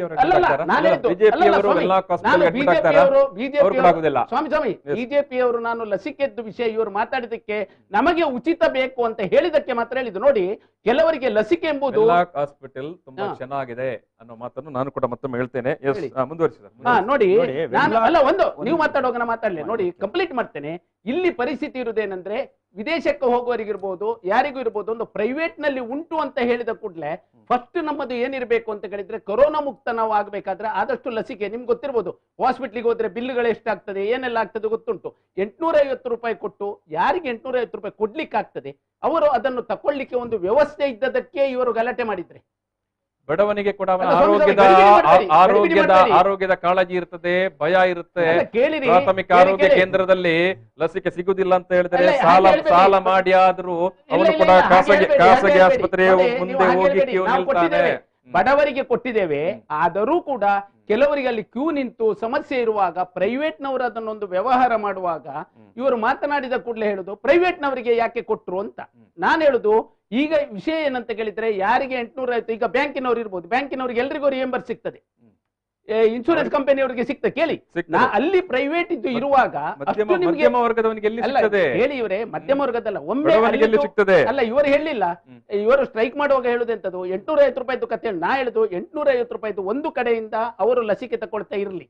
ಇನ್ನೊಂದು ಲಸಿಕೆ ಹೇಗೆ ಅಂತ ಕೇಳಿದ್ರೆ, ಇಲ್ಲಿ ಲಸಿಕೆ ಬಂದ ಹಾಗೆ 44 ವರ್ಷದ ಮೇಲಿನವರಿಗೆ ಮತ್ತೆ 18 ವರ್ಷದ ಮೇಲಿನವರಿಗೆ ಇವರಿಗೆ ಹೇಗೆ ಅದನ್ನು ಹಂಚಬೇಕು ಅಂತ, ಯಾರು ನಾಳೆ ಅವರ ಸರ್ಕಾರ ಇರಲಿ ನಮ್ಮ ಸರ್ಕಾರ ಇರಲಿ, ಬಂದದ್ದನ್ನು ಯಾವ ರೀತಿ ಹಂಚಬೇಕಂತ ಹೊರಟದ್ದು. ಈಗ ಫಸ್ಟ್ ಏನ್ ಮಾಡಿದ್ದು, ಕೊರೋನಾ ವಾರಿಯರ್ಸ್ನವರಿಗೆ 100% 2 ಇಂಜೆಕ್ಷನ್ ಸಮೇತ ಕೊಟ್ಟಿದ್ದಾರೆ. ಈ ಸರಿ ಗೊತ್ತಿರಬಹುದು ನಿಮಗೆ, ಕೊರೋನಾದ ಇದರಲ್ಲಿ ವೈದ್ಯರಾಗ್ಲಿ ಸಿಸ್ಟರ್ಗಳಾಗ್ಲಿ ಅತಿ ಕಡಿಮೆ ಸಂಖ್ಯೆಯಲ್ಲಿ ಡೆತ್ ಬಂದದ್ದು. ಯಾಕೆ? ಅವರನ್ನು ಫಸ್ಟ್ ಕಂಪ್ಲೀಟ್ ಮಾಡಿದ್ದಾರೆ. ಯಾಕೆ? ಇವತ್ತು ನೋಡಬಹುದು ಹೆಚ್ಚು ಜನ ನೀವು ಹಾಸ್ಪಿಟಲ್ ಅಲ್ಲಿ ನೋಡಿರ್ಬೋದು, ಯಾರು PPT ಕಿಟ್ ಹಾಕಿ ಎಲ್ಲ ಅಷ್ಟು ಸುತ್ತುದಿಲ್ಲ. ಯಾಕಂದ್ರೆ ಅವರಿಗೆ ಅವರ ಕಾನ್ಫಿಡೆನ್ಸ್ ಉಂಟು, 2 ಇಂಜೆಕ್ಷನ್ ತಗೊಂಡಿದ್ದೇನೆ ಅಂತ. ನಾನು ಯಾಕೆ ಇದು ವಿಷಯ ಹೇಳ್ತೇನೆ ಅಂತ ಕೇಳಿದ್ರೆ, ಕೊರೋನಾದ ವಿಷಯದಲ್ಲಿ ಯಾವಾಗ್ಲೂ ಪಾಲಿಟಿಕ್ಸ್ ಮಾಡುವಾಗ ಹೇಗಂದ್ರೆ ಪ್ರೈವೇಟ್ ನಲ್ಲಿ ಇರಲೇಬಾರದು ಅಂತ ಇವರದ್ದು ಮನಸ್ಸು ಇರಬಾರ್ದು, ಅಷ್ಟೇ ನಮ್ಮದು ಒಂದು ಇದು. ಆದರೆ ಸಾರ್ವಜನಿಕರಿಗೆ ಉಚಿತವಾಗಿ ಕೊಡಲಿ ಅಲ್ಲ, ಅನ್ನುವಂತ ಅದನ್ನು ಆಶಯ ಕೊಡ್ತೇವೆ. ಆಯ್ತಲ್ಲ, ಜಗತ್ತಿನ ಆಯ್ತಾಯ್ತು. ಬಹುತೇಕ ಮತ್ತೆ ದೇಶಗಳು ಒಂದು- ಇವತ್ತು ವ್ಯಾಕ್ಸಿನೇಷನ್ ಅನ್ನು ಕಂಪ್ಲೀಟ್ ಮಾಡಿರುವಂತದ್ದು ಉಚಿತವಾಗಿ ಕೊಟ್ಟು ಅಲ್ಲ, ಎಲ್ಲಿ ಉಚಿತವಾಗಿ ಕೊಟ್ಟು ಅಮೆರಿಕವನ್ನು ಉದಾಹರಣೆಗೆ ಸ್ವಾಮಿ, ಇಟ್ಕೊಂಡು ಅಮೆರಿಕ ಕೇಳಿ. 30 ಕೋಟಿ ಜನಸಂಖ್ಯೆ ಇರೋದ್ರಿ, ನಮ್ದು 130. ಕೇಳಿ ಗಡಿಬಿಡಿ ಆಯ್ತು, ಮಾಡ್ಬೇಡಿ. ಅವ್ರು ನಮ್ಮದು ಬೇಗ ಕೊಡ್ಲಿಲ್ವಾ? ಆಗ್ಬೇಕು ಸರ್. ಸರಿ ಕೊಡ್ಲಿಲ್ವಾ? ಅಲ್ಲಲ್ಲ, ಅವ್ರು ನಮ್ಮದು ಕೊಡ್ಲಿಲ್ವಾ? ನೋಡಿ, ಹಾ? ನಮ್ಮದು ನಾನು ಈಗ ಹೇಳ್ತೇನೆ, ಜನ ಅವರು ಜನ ಇವತ್ತಿಗೆ ಕಡಿಮೆ ಅಂತ ಸಮೇತ ಹೇಳುವಂತದ್ದು, complete ಆಗಿಲ್ಲ, ಸ್ವಾಮಿ. ಅವರು ಜನ ಕಡಿಮೆ ಅಂತ ಹೇಳುವಂತದ್ದು ಇವತ್ತಿಗೂ ಅಮೆರಿಕದಲ್ಲಿ ಕಂಪ್ಲೀಟ್ ಆಗ್ಲಿಲ್ಲ. ನೋಡಿ, ನಾನು ಯಾಕೆ ಆದ್ರೂ ಹೇಳ್ತೇನೆ free ಅಂದ್ರೆ, ಕೊಟ್ಟು. ಅಮೆರಿಕ ಅಲ್ಲಲ್ಲ, ನೋಡಿ, ನಮಗಿಂತ ಹೆಚ್ಚು ಖಾಸಗಿ ನೋಡಿ, ವ್ಯವಸ್ಥೆ ಇರುವಂತ ಒಂದು ದೇಶ. ಹಲೋ, ನೀವು ಎಲ್ಲವೂ. ನೆನಪಿಡಿ, ಲಸಿಕೆ ಫ್ರೀ ಅಲ್ಲ, ಅಲ್ಲಿ ಎಲ್ಲ ವೈದ್ಯಕೀಯವು ಫ್ರೀ ಮಾಡ್ರೆ, ಎಲ್ಲವೂ ಫ್ರೀ ಅಲ್ಲಿ. Yes. ನಿಮ್ಗೆ ಇದು ಲಸಿಕೆದ್ದು ವಿಷಯ ಮಾತ್ರ ಮಾತಾಡ್ತೀರಿ, ಅಮೆರಿಕದಲ್ಲಿ ಎಲ್ಲ ವೈದ್ಯಕೀಯವು ಫ್ರೀ. ಆದ್ರೆ ನಮ್ಮ ಅಲ್ಲಿ ದೇಶದಲ್ಲಿ- ಹಾಸ್ಪಿಟಲ್ ಟ್ರೀಟ್ಮೆಂಟ್ ಉಂಟಲ್ಲ, ಅವರಿಗೆ ಹೇಗೆ ಇನ್ಶೂರೆನ್ಸಿನೊಟ್ಟಿಗೆ ಟೈಅಪ್ ಅಂದ್ರೆ ಯಾರಿಗೆ ಸಹ, ಯಾಕೆ ಇವತ್ತು ಕೆನಡಾದ ಪ್ರಜೆ ಆಗ್ಬೇಕಂತ ಎಲ್ಲರೂ ಓಡುದು ಇದೇ ವಿಷಯಗಳಿಗೆ. ಆಯ್ತು, ಅಲ್ಲಿ ಕಂಪ್ಲೀಟ್ ಮಾಡ್ತೇನೆ. ಇವರು ರಿಲಯನ್ಸ್ ಇದ್ದು ಕತೆ ಹೇಳಿದ್ರು. ರಿಲಯನ್ಸ್ ಯಾಕೆ ಇಲ್ಲಿ ಬಂತಂತ ನಂಗೆ ಗೊತ್ತಿಲ್ಲ. ರಿಲಯನ್ಸ್ ಕಂಪನಿ ಇರ್ಬೋದು, ONGC ಇರ್ಬೋದು, ಅದು ಪ್ರಾಫಿಟ್ ಬರ್ತದೆ, ಪ್ರಾಫಿಟ್ ಬಂದ್ರೆ ಅವರು ಕಸ್ಟಮರ್ಗೆ ಡಿವಿಡೆಂಡ್ ಕೊಡ್ತಾರೆ, ಅವರದ್ದು ಪ್ರಾಬ್ಲಮ್ ಅದು. ಮೋದಿ ಅವರು ಇಲ್ಲಿ ನಾನು ಹೇಳುದು ಪೆಟ್ರೋಲಿಗೆ ರೇಟ್ ಜಾಸ್ತಿ ಆದ್ರೆ, ನಾನು ಒಂದು ವಿಷಯ ಕೇಳುದು ನಿಮ್ಗೆ, ರಿಲಯನ್ಸ್ ಕಂಪನಿಗೆ ಯಾಕೆ ಇವರು ತರ್ತಾರೆ ನಂಗೆ ಗೊತ್ತಿಲ್ಲ. ಇಂಡಿಯನ್ ಆಯಿಲ್ ರಿಲಯನ್ಸ್ ಕಂಪನಿ ಇದ್ದಲ್ಲ, ಭಾರತ್ ಪೆಟ್ರೋಲಿಯಂ ರಿಲಯನ್ಸ್ ಕಂಪನಿ ಇದ್ದಲ್ಲ, ONGC ರಿಲಯನ್ಸ್ ಕಂಪನಿ ಇದ್ದ. ಇವರು ರಿಲಯನ್ಸ್ ಇದ್ದು ಮಾತಾಡ್ಲಿಕ್ಕೆ ಹೋಗ್ತಾರೆ ರೀ ಭಾರತೀಯ ಜನತಾ ಪಾರ್ಟಿ. ಕೇಳಿ, ವೀರಪ್ಪ ಮೊಯ್ಲಿ ಅವರು, ಒಂದು ನಿಮಿಷ, ವೀರಪ್ಪ ಮೊಯ್ಲಿ ಅವರು ಆಯಿಲ್ ಮಿನಿಸ್ಟರ್ ಆಗಿದ್ದಾಗ MRPL ಅನ್ನು ರಿಲಯನ್ಸ್ಗೆ ತಾಗಿಸ್ಲಿಕ್ಕೆ ಹೋದದ್ದು ಸ್ವಾಮಿ. ಯಾರಿಗೆ ಇದು ಗೊತ್ತುಂಟ ಇಲ್ವ ಅಂತ ಗೊತ್ತಿಲ್ಲ. ರಾಮನಾಯಕರು ಇಲ್ಲಿ ಬಂದಾಗ ಪೆಟ್ರೋಲಿಯಂ ಮಿನಿಸ್ಟರ್ ಇರುವಾಗ ಅದನ್ನು ONGCಗೆ ಟೇಕ್ ಓವರ್ ಮಾಡಿದ್ದು. ಇಲ್ದಿದ್ರೆ ರಿಲಯನ್ಸ್ನವರು ಆಗಲೇ ತಗೊಂಡು ಹೋಗ್ತಿದ್ರು. ಇವರು ನಮ್ಮ ರಿಲಯನ್ಸ್ ಇದ್ದು ಕತೆ ಹೇಳ್ತಾರೆ. ನೋಡಿ ಆಯ್ತಾ, ಅಲ್ಲ, ನೋಡಿ, ಗಣೇಶ್ ಪೂಜಾರಿ ಅವರೇ, ಈಗ ನಮ್ಮ ಇವರು ಹೇಳಿದ್ರಲ್ಲ 2 ಲಕ್ಷ ಕೋಟಿ ಸಾಲ ಮಾಡಿಟ್ಟಿದ್ರು ಅಂತ, ಬಾಂಡ್ ಮೂಲಕ ಸಾಲ ಮಾಡಿದ್ದಾರೆ ಅಂತ. ನೀವು ಒಂದು ತಿಳ್ಕೊಳ್ಬೇಕು, ರೈತರದ್ದು 84 ಸಾವಿರ ಕೋಟಿ ರೂಪಾಯಿ ಸಾಲವನ್ನ ಮನಮೋಹನ್ ಸಿಂಗ್ ಸರ್ಕಾರ ಮನ್ನಾ ಮಾಡಿದೆ. ಇದು ನಿಮ್ಮ ಜ್ಞಾನದಲ್ಲಿರಲಿ. ಒಂದನೇದಾಗಿ ಯಾಕೆ ಅಂತ ಹೇಳಿದ್ರೆ, ಇವತ್ತು ಈ ಒಂದು ಪೆಟ್ರೋಲಿಯಂ ಒಂದು ಬೆಲೆ ಜಾಸ್ತಿ ಆದ ಕೂಡಲೇ ಇಡೀ ದೇಶದ ಆರ್ಥಿಕ ವ್ಯವಸ್ಥೆಯಲ್ಲಿ ಏರುಪೇರಾಗುವುದಕ್ಕೆ ಪ್ರಮುಖ ಕಾರಣ ಅದು ಟ್ರಾನ್ಸ್ಪೋರ್ಟೇಷನ್ ಇರ್ಬೋದು, ಎಲ್ಲದಕ್ಕೂ ಕೂಡ. ಇವತ್ತು ತೊಗರಿ ಬೆಳೆಗೆ ಮನಮೋಹನ್ ಸಿಂಗ್ ಸರ್ಕಾರ ಇದ್ದಾಗ ನಿಮ್ಗೆ ಒಂದು ಹೇಳ್ತೇನೆ, 70 ರೂಪಾಯಿ ಇತ್ತು, ಇವತ್ತು 180 ರೂಪಾಯಿ ಇದೆ. ಕ್ರೂಡ್ ಇದಕ್ಕೆ ವಾಯಿಲಿಗೆ 64 ರೂಪಾಯಿ ಇತ್ತು, ಇವತ್ತು 180 ರೂಪಾಯಿ ಬಂದಿದೆ. ಅದು 200% ಎಬೋ ಆಗಿದೆ. ತೊಗರಿ ಬೇಳೆ, ಮೆಣಸು 70 ರೂಪಾಯಿ ಇತ್ತು, ಈಗ 300 ರೂಪಾಯಿಗೆ ಬಂದು ನಿಂತಿದೆ. ಈ ಪಾಪದ ಜನ ಅಂಗಡಿಗೆ ಹೋಗುದಾದ್ರೂ ಹೇಗೆ? ನೀವು ಹೇಳಿದ್ರಿ ಲಸಿಕೆಯನ್ನ ನೋಡಿ, ಲಸಿಕೆಯನ್ನ ಫ್ರೀ ಮಾಡಿದ್ರೆ ಇವತ್ತು ಕೂಡ ಜನ 4 ಗಂಟೆಗೆ ಹೋಗಿ ಆಸ್ಪತ್ರೆ ಬಾಗಿಲಲ್ಲಿ ಟೋಕನ್ಗಾಗಿ ಕಾಯ್ತಾ ಇದ್ದಾರೆ. ನೀವು ಒಂದು ಡಿಕ್ಲೇರ್ ಮಾಡಿ ಅಲ್ವಾ, 9 ಗಂಟೆ ನಂತರ ಬನ್ನಿ, 200 ಜನರಿಗೆ ಕೊಡ್ತೇವೆ, ನಾಳೆ ಇಷ್ಟು ಬೆಳಿಗ್ಗೆ ಬೇಗ ಬರ್ರಿ. ಎಂಥ ಪರಿಸ್ಥಿತಿಯಲ್ಲಿ ಜನ ಇದ್ದಾರೆ ಈ ದೇಶದಲ್ಲಿ. ಒಂದೊಂದು ಆಸ್ಪತ್ರೆ ಎದುರುಗಡೆ 250 ಜನ ಕ್ಯೂ ನಿಂತು, ಅದೆಷ್ಟು 4 ಗಂಟೆಗೆ ಬಂದು ಈ ಕೊರೋನಾ ಪಾಸಿಟಿವ್ ಇರತಕ್ಕಂತಹ ಸಂದರ್ಭದಲ್ಲಿ ಜನರಿಗೆ ಅಲ್ಲಿ ಸೋಷಿಯಲ್ ಡಿಸ್ಟೆನ್ಸ್ ಅನ್ನ ಇಡ್ಲಿಕ್ಕಿಲ್ಲ. ನನಗೆ ಹೇಗಾದ್ರೂ ಒಂದು ಇಂಜೆಕ್ಷನ್ ಸಿಕ್ಕಿದೆ ಸಾಕು ಎನ್ನತಕ್ಕಂಥ ಭಯ ಜನರಲ್ಲಿ ಹುಟ್ಟಿದೆ. ಆ ಭಯವನ್ನ ನೀಗಿಸ್ತಕ್ಕಂಥ ಕೆಲಸವನ್ನ ನೀವು ಮಾಡಿಲ್ಲ. ಒಂದು ಪ್ರಾಥಮಿಕ ಆರೋಗ್ಯ ಕೇಂದ್ರದಲ್ಲಿ ಬೆಳಗಿನಿಂದ ಸಾಯಂಕಾಲದವರೆಗೆ ನಿಮ್ಗೆ ಎಷ್ಟು 500 ಬೇಕಾ 600 ಬೇಕಾ ಬನ್ನಿ ತಗೊಂಡೋಗಿ, ಈ ರೀತಿಯ ವ್ಯವಸ್ಥೆಯನ್ನ ಮಾಡ್ಲಿಕ್ಕೆ ಎಂತ ಕಷ್ಟ ಇದೆ ನಿಮ್ಗೆ? ಇಷ್ಟು ದೊಡ್ಡ ಭಾರತದಲ್ಲಿ ಇಷ್ಟೊಂದು ದೊಡ್ಡ ಡೆವಲಪ್ಮೆಂಟ್. ಪೋಲಿಯೋ ಲಸಿಕೆಯನ್ನ ಇವತ್ತು ಕೂಡ ದೇಶದಲ್ಲಿ ಫ್ರೀಯಾಗಿ ಕೊಡ್ತಾ ಇದೆ. ಆ ಒಂದು ಲಸಿಕೆಗೆ 250 ರೂಪಾಯಿ ಕಾಸು ಬೀಳ್ತದೆ. ಯಾಕೆ ಕೊಟ್ಟಿದ್ದು? ನಮ್ಮ ಯುವ ಜನಾಂಗ ಮುಂದಿನ ದಿನಗಳಲ್ಲಿ ಈ ಕಾಯಿಲೆಗಳಿಗೆ ಗುರಿಯಾಗಬಾರ್ದು. ಯುವ ಜನಾಂಗಕ್ಕೆ ಶಕ್ತಿ ಕೊಡಬೇಕು ಈ ದೇಶದಲ್ಲಿ. ನೀವು ಏನು ಹೇಳಿದ್ರಿ, ನಮ್ಮಲ್ಲಿ ಭಾರತದ ವಿದೇಶದಲ್ಲಿ 380 करोड़ अरब मिलियन डॉलर सीज बैंक में है, वो पूरा लाकर हम हिंदुस्तान के पूरे जनता को 15 लाख दे दूंगे. ಎಲ್ಲಿ ಹೋಯ್ತ್ರಿ ನಿಮ್ದು 15 ಲಕ್ಷ ರೂಪಾಯಿ? ಅದು ಮತ್ತೆ ಮಾತಾಡುವ. ಎಸ್ ಎಸ್ ಇದು ಅಶ್ರಫ್ ಅವರೇ ನೋಡಿ, ನಮ್ಮ ಈಗ ಪ್ರಭುಗಳು ಹೇಳಿದ್ರು ಸಾಲವನ್ನ ತೀರ್ಸಿದ್ದಾರೆ ಅಂತ. ಅದು ಎಷ್ಟು ತೀರ್ಸಿದಾರೋ ದೇವರಿಗೆ ಗೊತ್ತು. ಆದ್ರೆ ತೀರ್ಸಿದ್ರೆ ತೀರ್ತಲ್ಲ ಸ್ವಾಮಿ, ಇನ್ನಾದ್ರೂ ಪೆಟ್ರೋಲ್ ರೇಟ್ ಕಡಿಮೆ ಮಾಡಿ. ಸಾಲ ಅಂತೂ ತೀರಿಸ್ತಾ ನಮ್ ದುಡ್ಡೇ ತಗೊಂಡು ನೀವು ಪೆಟ್ರೋಲ್ ರೇಟ್ ಜಾಸ್ತಿ ಮಾಡಿ ಸಾಲ ಇದೆ ಅಂತ ಜನಗಳ ಹೊರೆ ಜಾಸ್ತಿ ಮಾಡಿದ್ರಿ, ಜನಗಳ ಮೇಲೆ ಹೊರೆಯನ್ನು ಹಾಕಿದ್ರಿ, ಮುಗೀತು ಅಂತಿದ್ರಲ್ಲ, ಇನ್ನಾದ್ರೂ ರೇಟ್ ಕಡಿಮೆ ಮಾಡಿ ಅಂತ ನಾವು ಕೇಳ್ಕೊಳ್ತೀವಿ. ಮತ್ತೆ ಇವರು ಲಸಿಕೆ ವಿಷಯದಲ್ಲಿ ಆಸ್ಪತ್ರೆಗಳ ವಿಷಯದಲ್ಲೆಲ್ಲ ಹೇಳಿದ್ರು, ಆ ಪಾರ್ಟಿಯವರು ಈ ಪಾರ್ಟಿಯವರೆಲ್ಲ ವೆನ್ಲಾಕಿಗೆ ದಾಖಲಾಗಲ್ಲ.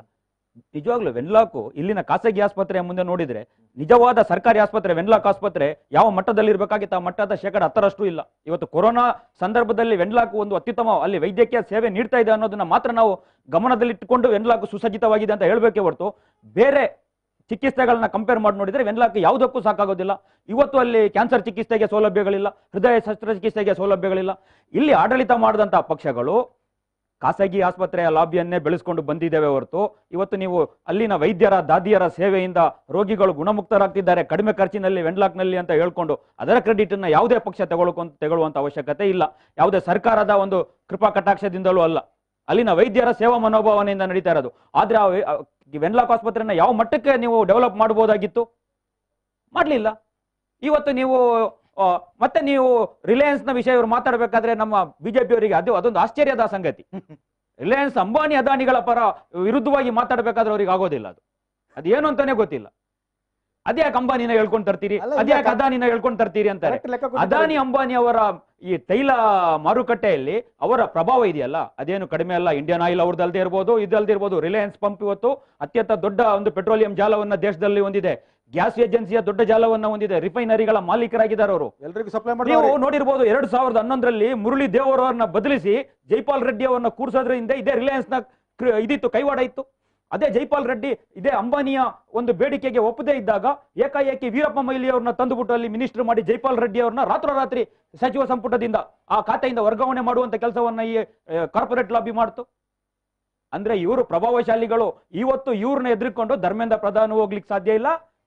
ನರೇಂದ್ರ ಮೋದಿ ಅವರು ಈ ಎರಡು ಕಾರ್ಪೊರೇಟ್ ದನಿಗಳನ್ನ ಎದುರಾಕೊಂಡು ಸರ್ಕಾರ ನಡೆಸಲಿಕ್ಕೆ ಸಾಧ್ಯನೇ ಇಲ್ಲ. ಇವರು ಎಷ್ಟು ಪ್ರಬಲವಾಗಿ ಬೆಳೀತಾ ಇದ್ದಾರೆ ಅಂದ್ರೆ ಏಷ್ಯಾದಲ್ಲಿ ದೊಡ್ಡ ಶ್ರೀಮಂತರಾಗಿದ್ದಾರೆ. ಭಾರತೀಯ ಜನತಾ ಪಕ್ಷಕ್ಕೆ ಏನಾದ್ರೂ ದೊಡ್ಡ ಮೊತ್ತದ ಕೊಡುಗೆ ನೀಡುವಂತವ್ರು ಇದ್ರೆ ಅವರು ಎಷ್ಟು ಪ್ರಬಲರಾಗ್ತಾರೋ ಪಕ್ಷವೂ ಅಷ್ಟೇ ಪ್ರಬಲವಾಗ್ತದೆ, ಪಕ್ಷಕ್ಕೂ ಅಷ್ಟೇ ಪ್ರಮಾಣದಲ್ಲಿ ದೇಣಿಗೆ ಹರಿದು ಬರ್ತದೆ. ಈ ಕಾರಣಕ್ಕಾಗಿ ಅವರ ಪರವಾಗಿ ಸಂವಾದ ಸಣ್ಣ ಬ್ರೇಕ್ ತಗೊಳ್ತೇನೆ. ಸಣ್ಣ ಬ್ರೇಕ್ ನಂತರ ಈ ಒಂದು ಮಾತುಕತೆಯನ್ನು ಮತ್ತೆ ಮುಂದುವರಿಸ್ತೇನೆ. ಸಣ್ಣ ಬ್ರೇಕ್ ಇವಾಗ. ಪ್ರಚಲಿತ ಈ ಕಾರ್ಯಕ್ರಮದ ಪ್ರಾಯೋಜಕರು ರೋಹನ್ ಕಾರ್ಪೊರೇಷನ್, ಸಹ ಪ್ರಾಯೋಜಕರು father Muller's charitable trust, Nippon Paint, Asia's real number one.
ಪ್ರಚಲಿತ ಈ ಕಾರ್ಯಕ್ರಮದ ಪ್ರಾಯೋಜಕರು ರೋಹನ್ ಕಾರ್ಪೊರೇಷನ್, ಸಹ ಪ್ರಾಯೋಜಕರು father Muller's charitable trust, Nippon Paint, Asia's real #1 paint. SDM college Ujire.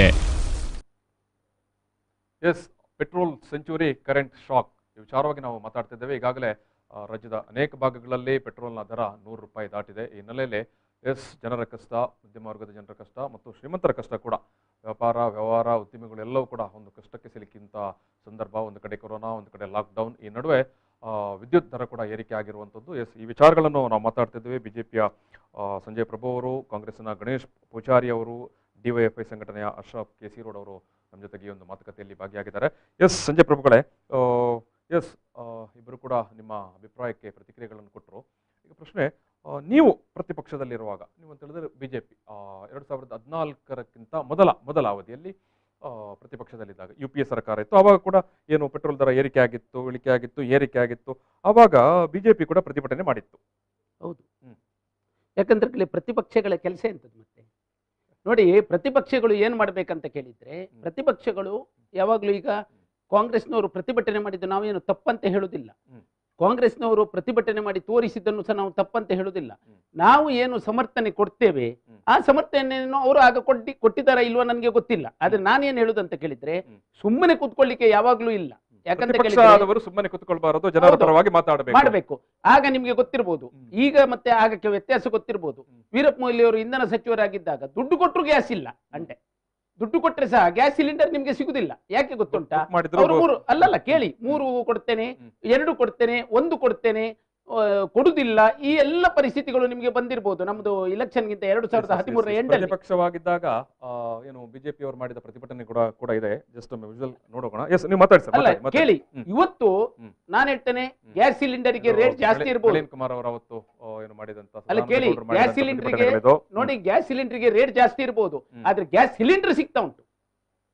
ನಾನು ಇವತ್ತು ನಿಮ್ಗೆ ಹೇಳ್ತೇನೆ, ಸಿಲಿಂಡರ್ ಇಟ್ಕೊಂಡು ಏನ್ ಮಾಡ್ಲಿಕ್ಕೆ ಆಗುತ್ತೆ? ಸಿಲಿಂಡರ್ ಇಟ್ಕೊಂಡು ಏನ್ ಮಾಡ್ಲಿಕ್ಕೆ ಆಗುತ್ತೆ? ಗ್ಯಾಸ್ ಕಡಿಮೆಗೆ ಸಿಗ್ಬೇಕಲ್ಲ ಪ್ರಭುಗಳೇ. ಅಲ್ಲ ನೋಡಿ, ಸಿಗ್ಬೇಕು. ನಾನು ಪುನಃ ನಿಮ್ಗೆ ಹೇಳ್ತೇನೆ, ಆಗ ರೇಟ್ ಸಹ ಜಾಸ್ತಿ ಇತ್ತು, ಗ್ಯಾಸ್ ಸಿಲಿಂಡರ್ ಬ್ಲ್ಯಾಕಿನಲ್ಲಿ ಹೋಗ್ತಾ ಇತ್ತು. ಇವತ್ತು ಆಧಾರ್ ಕಾರ್ಡ್ಗೆ ಲಿಂಕ್ ಮಾಡಿದ ಕೂಡಲೇ ಒಂದೊಂದು ಮನೆಯಲ್ಲಿ 2 ನಮ್ಮನಿದ್ದು ಭಾರತ್ ಗ್ಯಾಸ್ ಸಹ ಇರಬಹುದು, ಇಂಡಿಯನ್ ಆಯಿಲ್ ಇದ್ದು ಇರಬಹುದು, ಎಲ್ಲವನ್ನು ಸಹ ಭಾರತೀಯ ಜನತಾ ಪಾರ್ಟಿ ಸರ್ಕಾರ ಬಂದ ಮೇಲೆ ಅದನ್ನೆಲ್ಲ ರೂಲ್ ಔಟ್ ಮಾಡಿಬಿಟ್ಟಿದೆ. ಎಲ್ಲಿವರೆಗೆ ಮಾಡಿದೆ ಅಂತ ಕೇಳಿದ್ರೆ, ಎಷ್ಟೋ ಜನರಿಗೆ ಅನರ್ಹರಿಗೆ BPL ಉಂಟು. ಈಗ ಮುಟ್ಲಿಕ್ಕೆ ಹೋಗ್ಲಿಕ್ಕೆ ಆಗುದಿಲ್ಲ, ಯಾಕಂದ್ರೆ ಮುಟ್ಲಿಕ್ಕೆ ಹೋದ ಕೂಡಲೇ ಅವರು ಪ್ರತಿಭಟನೆ ಮಾಡ್ತಾರೆ. ಈ ಎಲ್ಲ BPL ನವರಿಗೆ ಸಮೇತ ಎಷ್ಟು ಜನರಿಗೆ ನಾವು ಈಗ ಪೆಟ್ರೋಲ್ ಇದ್ದು ರೇಟ್ ಒಂದು ಬದಿಯಲ್ಲಿ ಹೌದು, ಆದ್ರೆ ಬಡವರಿಗೆ ಎಷ್ಟು ಜನರಿಗೆ ಫ್ರೀ ಸಿಲಿಂಡರ್ ಸಿಗ್ತಾ ಉಂಟು, ಎಷ್ಟು ಜನರಿಗೆ ಅದರದ್ದು ಕನೆಕ್ಷನ್ ಸಿಗ್ತಾ ಉಂಟು, ಇದೆಲ್ಲ ನಿಮ್ಗೆ ನಾನು ಹೇಳಿದ್ದು. ಆದ್ರೆ ವೀರಪ್ಪ ಮೊಯ್ಲಿ ಅವರು ಇಂಧನ ಸಚಿವರಿದ್ದಾಗ ಇದು ಸಿಕ್ಲಿಲ್ಲ ಸ್ವಾಮಿ, ಅದು ಮಾತ್ರ ನಿಮ್ಮ ಹತ್ರ ಹೇಳ್ಬೋದು ನಾನು. ಇದು ಪೂಜಾರಿ ಅವರೇ, ಏನಾದ್ರು ಪ್ರತಿಕ್ರಿಯೆ ಉಂಟಾ ನಿಮಗೆ? ನೋಡಿ, ಈ ಸಂಜಯ್ ಪ್ರಭು ಅವರು ಹೇಳಿದ್ರು ಗ್ಯಾಸಿಗೆ ಈಗ ಬೇಕಾದಷ್ಟು ಸಿಗ್ತದೆ ಅಂತ. ಗ್ಯಾಸಿಗೆ ನಾವು ₹387 ಇರುವಾಗ ₹100 ಸಬ್ಸಿಡಿ ಕೊಟ್ಟು 285ಕ್ಕೆ ಕಾಂಗ್ರೆಸ್ ಮನಮೋಹನ್ ಸಿಂಗ್ ಸರ್ಕಾರ ಇರುವಾಗ ಗ್ಯಾಸ್ ಅನ್ನ ಜನರಿಗೆ ಕೊಡ್ತಿದ್ರು. ಇವತ್ತು ₹900, 36 ಕೋಟಿ ಗ್ಯಾಸ್ ಕನೆಕ್ಷನ್ ಇದೆ. 900 ಕೋಟಿ ಅಂದ್ರೆ ಒಂದು ಗ್ಯಾಸಿನಲ್ಲಿ ₹600, 66,000 ಕೋಟಿ ರೂಪಾಯಿ ಒಂದು ತಿಂಗಳಿಗೆ ಸರ್ಕಾರಕ್ಕೆ ಬರುತ್ತೆ. ಈ ಗ್ಯಾಸಿನಿಂದ ಒಂದರಲ್ಲಿ, ಬರೇ ಒಂದು ಗ್ಯಾಸ್ ಅಲ್ಲಿ 66,000 ಕೋಟಿ ರೂಪಾಯಿ. ಹೀಗೆ ಮತ್ತೆ ಇವರು ಹೇಳಿದ್ರು ನಾವು ಪ್ರತಿಭಟನೆ ನೋಡಿ, ವಿರೋಧ ಪಕ್ಷದ ಕೆಲಸ ಪ್ರತಿಭಟನೆ ಮಾತ್ರ ಮಾಡುವುದಲ್ಲ. ನಾವು ಈ ಪ್ರತಿಭಟನೆಯನ್ನ ಈ ದೇಶದ ಹಳ್ಳಿಯ ಜನರಿಗೆ ಮುಟ್ಟತಕ್ಕಂಥ ಕೆಲಸಕ್ಕೆ ನಾವು ಕೈ ಹಾಕ್ತೇವೆ. ಏನು ಯುವಕರಿಗೆ ನೀವು 2 ಕೋಟಿ ಉದ್ಯೋಗವನ್ನು ಕೊಡ್ತೇವೆ, ಎಲ್ಲ ಭರವಸೆಯನ್ನು ಕೊಟ್ಟಿದ್ದೀರಾ, ನಿಮಗೆ ತಿಂಗಳಿಗೆ ನಿಮ್ಮ ಅಕೌಂಟಿಗೆ ಒಮ್ಮೆ 15 ಲಕ್ಷ ರೂಪಾಯಿ ಹಾಕ್ತೇವೆ ಬಡವರಿಗೆ ಅಂತ ಹೇಳಿದಿರಾ. ಎಲ್ಲ ಇಷ್ಟರವರೆಗೆ 7 ವರ್ಷದಲ್ಲಿ ಯಾವುದಾದ್ರೂ ಒಂದು ಸಾರ್ವಜನಿಕ ಕಾರ್ಯಕ್ರಮವನ್ನು ನೀವು ಒಳ್ಳೆ ರೀತಿಯಲ್ಲಿ ಮಾಡಿದ್ದನ್ನು ನೀವು ಹೇಳಿ. ಮತ್ತೆ ಮೊನ್ನೆ ರೈತರ ನೋಡಿ, ಒಂದು ಇಂಥ ಕೊರೋನಾ ಅಂತ ಮಹಾಮಾರಿ ದೇಶದಲ್ಲಿರುವಾಗ ಯಾವುದೇ ಒಂದು ಸರ್ಕಾರ ಒಂದು ಯೋಜನೆಯನ್ನು ಜಾರಿ ಮಾಡುವಾಗ ಯೋಚನೆ ಮಾಡಿಬಿಟ್ಟು ಇವತ್ತು ಮೊನ್ನೆ ರೈತರ ಒಂದು ಆ ಯೋಜನೆಯನ್ನು ಜಾರಿ ಮಾಡಿ 14 ಲಕ್ಷ ಜನ ರೈತರು ರಸ್ತೆಗೆ ಬಂದರು. ಈ ಕೊರೋನಾ ಉಲ್ಬಣ ಆಗಲಿಕ್ಕೆ ಕಾರಣವೇ ಈ ಸರ್ಕಾರ. ತಿಳ್ಕೊಳ್ಬೋದು ನೋಡಿ, ಜನರ ಪ್ರತಿಭಟನೆಯನ್ನ ವಿರೋಧ ಮಾಡತಕ್ಕಂಥದ್ದು ಸರ್ಕಾರದ ಕೆಲಸ ಅಲ್ಲ, ಜನರ ಬೇಡಿಕೆಯನ್ನು ಈಡೇರಿಸತಕ್ಕಂಥದ್ದು ಸರ್ಕಾರದ ಕೆಲಸ. ಅಶ್ರಫ್ ನೋಡಿ, ಪ್ರಭುಗಳು ಹೇಳಿದ್ರು ಗ್ಯಾಸ್ ರೇಟು ಕಡಿಮೆ ಇತ್ತು, ಸವಲತ್ತು ಗ್ಯಾಸ್ ಸಿಗ್ತಾ ಇರಲಿಲ್ಲ ಅಂತ. ಈಗ ರೇಟ್ ಜಾಸ್ತಿ ಆಗಿದೆ, ಗ್ಯಾಸ್ ಸಿಗ್ತಾ ಇದೆ. ತಗೊಳ್ಳುವಂತ ಕೆಪಾಸಿಟಿ ಜನಗಳ ಕೈಯಲ್ಲಿ ಕಡಿಮೆ ಇಲ್ಲ. ಕಷ್ಟ ಇದೆ ಜನಗಳಿಗೆ. ಗ್ಯಾಸಿನ ಬೆಲೆ ನಿನ್ನೆ ಮನೇಲಿ ಕೊಡ್ಬೇಕಾದ್ರೆ ಹಣ ಇಲ್ಲ ಅಂತ ನಮ್ಮ ಮನೇಲೆ ಹೇಳ್ತಾ ಇದ್ರು. ಮತ್ತೆ ನಾನು ಒಂದು ಸ್ವಲ್ಪ ಆ ಕಡೆ ಈ ಕಡೆ ಮಾಡಿ ಕೊಟ್ಟೆ, ದುಡಿಮೆ ಇಲ್ಲ ಅಂತ ಪರಿಸ್ಥಿತಿಯಲ್ಲಿ ಇದೀವಿ ಈಗ. ಒಂದೂವರೆ ತಿಂಗಳಾಯ್ತು ವ್ಯಾಪಾರಗಳೆಲ್ಲ ಬಂದ್ ಮಾಡ್ಕೊಂಡು ಕೂತ್ಕೊಂಡು. ಅಂದ್ರೆ ಖಾಸಗಿಯವರು ಬರುವಾಗ ಉತ್ಪಾದನೆ ಜಾಸ್ತಿ ಆಗ್ತದೆ, ಸವಲತ್ತುಗಳು ಜಾಸ್ತಿ ಕೊಡ್ತಾರೆ, ಅದೇ ರೀತಿ ಉಸೂಲಿನೂ ಅದೇ ರೀತಿ ಇರ್ತದೆ. ಇದೆಲ್ಲ ಬೇಕಾಗಿರೋದು. ಯಾವತ್ತು ಈ ದಿನಬಳಕೆಯ ಏನು ಸಾಮಗ್ರಿಗಳಿದಾವೆ ಇವೆಲ್ಲ ಸರ್ಕಾರದ ಸುಪರ್ದಿಯಲ್ಲಿರ್ಬೇಕು, ನಿಯಂತ್ರಣದಲ್ಲಿರ್ಬೇಕು. ಖಾಸಗೀಕರಣ ಮಾಡಿದ್ದಿದೆಯಲ್ಲ ಇದೇ ಕಾರ್ಪೊರೇಟ್ನವರಿಗೆ ಒಂದು ಸುಗ್ಗಿಯಾಗಿತ್ತು. ಅದು ಮಾಡಿದ್ದು ಯಾರು ಅನ್ನೋದನ್ನ ನಾವು ಹೇಳ್ಬೇಕಾಗಿಲ್ಲ. ಮನಮೋಹನ್ ಸಿಂಗ್, PV ನರಸಿಂಹರಾವ್ ಅವರ ಕೃಪಾ ಕಟಾಕ್ಷದಿಂದನೇ ಈ ದೇಶದಲ್ಲಿ ಖಾಸಗೀಕರಣ ಬಂದಂಥದ್ದು. ಆಗ ವಿರೋಧ ಮಾಡಿದಂಥವ್ರು ಯಾರು BJP ಅವರು, ಇವರು ಅದನ್ನ ಪ್ರಬಲ ಪ್ರತಿಪಾದಕರು. ಇವತ್ತು ಖಾಸಗೀಕರಣದ್ದು ಇವತ್ತು ಅದಾನಿ ಅಂಬಾನಿ ಅಂತವರೆಲ್ಲ ಇದಾರಲ್ಲ, ಇವತ್ತು ದೊಡ್ಡ ರಾಜಕೀಯ ಪಕ್ಷಗಳಿಗೆ ಅತಿ ದೊಡ್ಡ ಮೊತ್ತದ ದೇಣಿಗೆ ಕೊಡುವಂತವ್ರು. ಈ ನೀವು ನೋಡಿರ್ಬೋದು, ಈ ಏನು ಮೊನ್ನೆ ಅಮೆರಿಕಾದಲ್ಲಿ ಇದ್ರಲ್ಲ ಟ್ರಂಪ್, ಇವರು ಡೆಮೊಕ್ರಾಟಿಕ್ ಪಕ್ಷದ ಅತಿ ದೊಡ್ಡ ಒಂದು ಫಂಡ್ ರೈಸರ್ ಅವರು, ದುಡ್ಡು ಹಣ ಕೊಡ್ತಾ ಇದ್ದಂತವ್ರು, ಉದ್ಯಮಿ, ದೊಡ್ಡ ಉದ್ಯಮಿ. ಕ್ರಮೇಣ ಅವ್ರಿಗೆ ಯಾವ ರೀತಿ ಆಸೆ ಬಂತು ಅಂದ್ರೆ, ನಾನೇ ಯಾಕೆ ಹಣ ಕೊಟ್ಟು ಅವ್ರನ್ನ ಗೆಲ್ಲಿಸ್ಲಿ, ನಾನೇ ನೇರವಾಗಿ ಯಾಕೆ ರಾಜಕಾರಣಕ್ಕೆ ಬರಬಾರ್ದು ಅಂತ ಬಂದು ಅಧ್ಯಕ್ಷ ಆದಂತವ್ರು. ನಾಳೆ ದಿನ ಈ ದೇಶದಲ್ಲಿ ಇದೇ ಉದ್ಯಮಪತಿಗಳ ಪುತ್ರರು, ಬಡತನದ ಗಂಧಗಾಳಿ ಗೊತ್ತಿಲ್ಲದಂತವ್ರು, ಬಡತನದ ಕಷ್ಟ ಕಾರ್ಪಣ್ಯಗಳು ಗೊತ್ತಿಲ್ಲದಿದ್ದವರಂತವ್ರು, ಬಡತನದ ನೋವನ್ನೇ ಅನುಭವಿಸದಿರುವಂತವ್ರು ಬಂದು ಈ ದೇಶವನ್ನು ಆಳ್ಲಿಕ್ಕೆ ಮುಂದಾಗುವಂತ ಸ್ಥಿತಿ ಬಂದ್ರು ಬರ್ಬೋದು. ಆದ್ರೆ ಜನಗಳು ಎಚ್ಚೆತ್ಕೊಳ್ಳದೆ ಇದ್ರೆ, ನಮ್ಗೆ ಏನು ಪ್ರಜಾಪ್ರಭುತ್ವದಲ್ಲಿ ಮತದಾನದ ಹಕ್ಕು ಕೊಟ್ಟಿದ್ದೀರಾ, ಆ ಹಕ್ಕನ್ನ ನಾವು ಸದುಪಯೋಗ ಪಡಿಸಿಕೊಳ್ಳದೆ ಇದ್ರೆ ಈ ಸರ್ಕಾರ ಒಂದಲ್ಲ ಒಂದು ದಿನ ಇವರ ಕೈಯಿಂದ ನೇರ ಹೋಗುವಂತದ್ದು ಕಾರ್ಪೊರೇಟ್ ಕುಲಗಳ ಕೈಗಳಿಗೆ. ಇವರು ಬಂದು ಕೂರುವ ಮೊದಲು ನಾವು ಎಚ್ಚೆತ್ಕೊಳ್ಬೇಕಾಗಿದೆ, ಜನ ಜಾಗೃತಿ ಆಗಬೇಕು. ದಿಕ್ಕು ತಪ್ಪಿಸುವಂತ ಪ್ರಕ್ರಿಯೆಗಳು ನಿರಂತಕವಾಗಿ ನಡೀತಾ ಇದೆ. ಈ ದಿಕ್ಕು ತಪ್ಪಿಸುವುದಕ್ಕಾಗಿನೇ ಕೋಟ್ಯಾಂತರ ರೂಪಾಯಿಗಳನ್ನ ಖರ್ಚು ಮಾಡಲಾಗ್ತದೆ. ನೀವು ನೋಡಿರ್ಬೋದು, ಮಾಧ್ಯಮಗಳ ಬಹುಪಾಲು ಮಾಧ್ಯಮಗಳ ಒಡೆಯರು ಯಾರು ಅಂತ ನೋಡಿದ್ರೆ ಇದೇ ಎರಡು ಉದ್ಯಮಪತಿಗಳ ಆಪ್ತ ವಲಯ. ಇವರೇ ಯಾರು ಸಂಪಾದಕ ಸ್ಥಾನದಲ್ಲಿ ಇರಬೇಕು, ಯಾರು ನಿರೂಪಕ ಸ್ಥಾನದಲ್ಲಿ ಇರಬೇಕು ಅಂತ ಅವ್ರು ತೀರ್ಮಾನ ಮಾಡುವಂತವ್ರು, ನಿಲುವುಗಳನ್ನ ರೂಪೀಕರಣ ಮಾಡುವಂತವರಲ್ಲಿ. ಈಗ ಕರೆಂಟ್ ಶಾಕ್ ಕೊಟ್ಟಿರುವಂತ ವಿಚಾರ ನಮ್ಮ ಸಂವಾದ ಇನ್ನೇನು ಸ್ವಲ್ಪ ಹೊತ್ತಷ್ಟೇ ಇದೆ. ನಾವು ನಿನ್ನೆ ದಿವಸ ರಾಜ್ಯ ಸರ್ಕಾರ ಏಪ್ರಿಲ್ 1ರಿಂದಲೇ ಪೂರ್ವಾನ್ವಯ ಆಗುವಂತೆ ಏಪ್ರಿಲ್ 1ರಿಂದಲೇ, ಈಗ ನಾವು ಜೂನ್ ತಿಂಗಳಲ್ಲಿದ್ದೇವೆ, ಏಪ್ರಿಲ್ನಿಂದಲೇ ಜಾರಿಗೆ ಬರುವ ಹಾಗೆ 30 ಪೈಸೆಯನ್ನು ಏರಿಕೆ ಮಾಡಿ ಕರ್ನಾಟಕ ವಿದ್ಯುತ್ ಶಕ್ತಿ ನಿಯಂತ್ರಣ ಆಯೋಗ KERC ಏನು ಬುಧವಾರ ಆದೇಶ ಹೊರಡಿಸಿದೆ. ಈಗಾಗಲೇ ಜನಕ್ಕೆ ಈ ಸುದ್ದಿ ಒಂದಷ್ಟು ಶಾಕ್ ಕೊಟ್ಟಿರುವಂಥದ್ದೇ. ಏನು ಇವತ್ತಿನ ಈ ಒಂದು ಸಂಕಷ್ಟ ಕಾಲದಲ್ಲಿ ಏನು ಉದ್ಯೋಗ ಅಥವಾ ವ್ಯವಹಾರ ಯಾವುದು ಕೂಡ ಆಫ್ಟರ್ ಲಾಕ್ಡೌನ್ ಮತ್ತು ಕೊರೋನಾದ ನಂತರದ ಕಾಲಘಟ್ಟದಲ್ಲಿ ಕೂಡ ಆರ್ಥಿಕ ಪರಿಸ್ಥಿತಿ ತುಂಬ ಹಿನ್ನಡೆ ಅನುಭವಿಸಿರುವಂಥ ಸಂದರ್ಭದಲ್ಲೇ ಪೆಟ್ರೋಲ್ ಬೆಲೆ ಅದು ಯಾವ ರೀತಿ ಜನರ ಬದುಕಿಗೆ ಅವರ ದಿನಬಳಕೆಯ ವಸ್ತುಗಳ ದರ ಏರಿಕೆ ಆಯಿತೋ, ಈ ನಡುವೆ ಇದೀಗ ಕರೆಂಟ್ ಶಾಕ್. ನಾನು ಇವತ್ತು ನಿನ್ನೆ ಕೂಡ ಸಾಮಾಜಿಕ ಜಾಲತಾಣದಲ್ಲಿ ಕೂಡ ಜನ ಪ್ರಶ್ನೆ ಮಾಡ್ತಾ ಇದ್ರು, ಇದು ಈ ಟೈಮಲ್ಲಿ ಬೇಕಾಗಿತ್ತಾ ಅಂತ. ಈ ಟೈಮಲ್ಲಿ ಸ್ವಲ್ಪ ವಿನಾಯಿತಿ ಕೊಡಬಾರದಿತ್ತಾ, ಅಟ್ಲೀಸ್ಟ್ ಕೊರೋನಾದ ಒಂದು ಕಾಲದಲ್ಲಾದರೂ ವಿನಾಯಿತಿ ಕೊಡಬಾರದಿತ್ತಾ ಈ ವಿದ್ಯುತ್ ದರವನ್ನು ಏರಿಕೆ ಮಾಡುವ ಸಂದರ್ಭದಲ್ಲಿ ಅಂತ. ಇದರ ಬಗ್ಗೆ ಇದು ಸಂಜಯ್ ಪ್ರಭುಗಳೇ, ರಾಜ್ಯದಲ್ಲಿ ಕರೆಂಟ್ ವಿಚಾರದಲ್ಲಿ ಪವರ್ ದರದ ಬಗ್ಗೆ, ಏರಿಕೆ ಬಗ್ಗೆ ನಿಮ್ಮ ನೋಡಿ, ಪ್ರಪ್ರಥಮ ಬಾರಿಯಾಗಿ ನಿಮ್ಗೆ ಹೇಳ್ತೇನೆ, ಅದನ್ನು ಮಾಡಿದ್ದೀಗ ರೆಗ್ಯುಲೇಟರಿ ಆಕ್ಟ್ ಅಂತ ಹೇಳಿ, ಇದು ವಿದ್ಯುತ್ತಿಗೆ ಒಂದು ರೆಗ್ಯುಲೇಟರಿ ಆಕ್ಟ್ ಅಂತ ಒಂದುಂಟು, ನಿಮ್ಗೆ ಗೊತ್ತಿರ್ಬೋದು. ಅದು ಕಾಂಗ್ರೆಸ್ ಸರ್ಕಾರ ಇರ್ಲಿ, ಭಾರತೀಯ ಜನತಾ ಪಾರ್ಟಿ ಇರ್ಲಿ, ನಾಳೆ ಜನಾಭಿಪ್ರಾಯ ಕೇಳ್ತಾರೆ, ಯಾವಾಗ ಆ ಕಂಪನಿಗಳು, ನಿಗಮಗಳು ಏನು ಅವರದ್ದು ಆಕ್ಚುಯಲ್ ಕಾಸ್ಟ್ಗಳು ಉಂಟು, ಆ ಕಾಸ್ಟ್ಗಳಿಗೆ ಮತ್ತೆ ಇದಕ್ಕೆ ಸರಿತೂಗಿಸದೆ ಇರುವಾಗ ಅವರು ಒಂದು ಆ ನಿಯಂತ್ರಣ ಮಂಡಳಿ, ರಿಟೈರ್ಡ್ IAS ಆಫೀಸರ್ ಅಥವಾ ಜಡ್ಜ್ ಯಾರಾದ್ರೂ ಅದಕ್ಕೆ ಅಪಾಯಿಂಟ್ಮೆಂಟ್ ಆಗಿರ್ತಾರೆ, ಅವರು ಒಂದು ಮನವಿಯನ್ನು ಹೀಗೆ ಮಾಡಬೇಕು ಅಂತ ಕೊಡ್ತಾರೆ. ಈಗ ರಾಜ್ಯ ಸರ್ಕಾರ ಅದನ್ನು ಅಂಗೀಕಾರ ಮಾಡಲಿಲ್ಲ ಸ್ವಾಮಿ, ಅಲ್ಲ ಹೇಳಿದ್ ನಾನು. ಈಗ ಅವರು ಒಂದು ಹೇಳಿದ್ದಾರೆ ಹೀಗೆ ಮಾಡ್ಬೇಕಂತ. ನನ್ನ ಲೆಕ್ಕ ಪ್ರಕಾರ ರಾಜ್ಯ ಸರ್ಕಾರ ಇಮಿಡಿಯೇಟ್ ಅದನ್ನೇನು ತಕೊಳ್ಳುವುದಿಲ್ಲ. ಆದ್ರೆ ಅವರು ಅದನ್ನು ಪ್ರೆಸೆಂಟ್ ಮಾಡಿದ್ದಾರೆ. ಹೇಗೆ ಪ್ರೆಸೆಂಟ್ ಮಾಡ್ತಾರೆ ಅಂತ ಕೇಳಿದ್ರೆ, ನೋಡಿ, ಒಂದು ವಿದ್ಯುತ್ತಿನ ವಿಷಯದಲ್ಲಿ ಹೇಗಂತ ಕೇಳಿದ್ರೆ, ಅದರದ್ದು ಕಾಸ್ಟ್ಗಳು ಉಂಟಲ್ಲ, ಅದು ಒಂದೇ ನಮನಿ ಇರ್ತದೆ.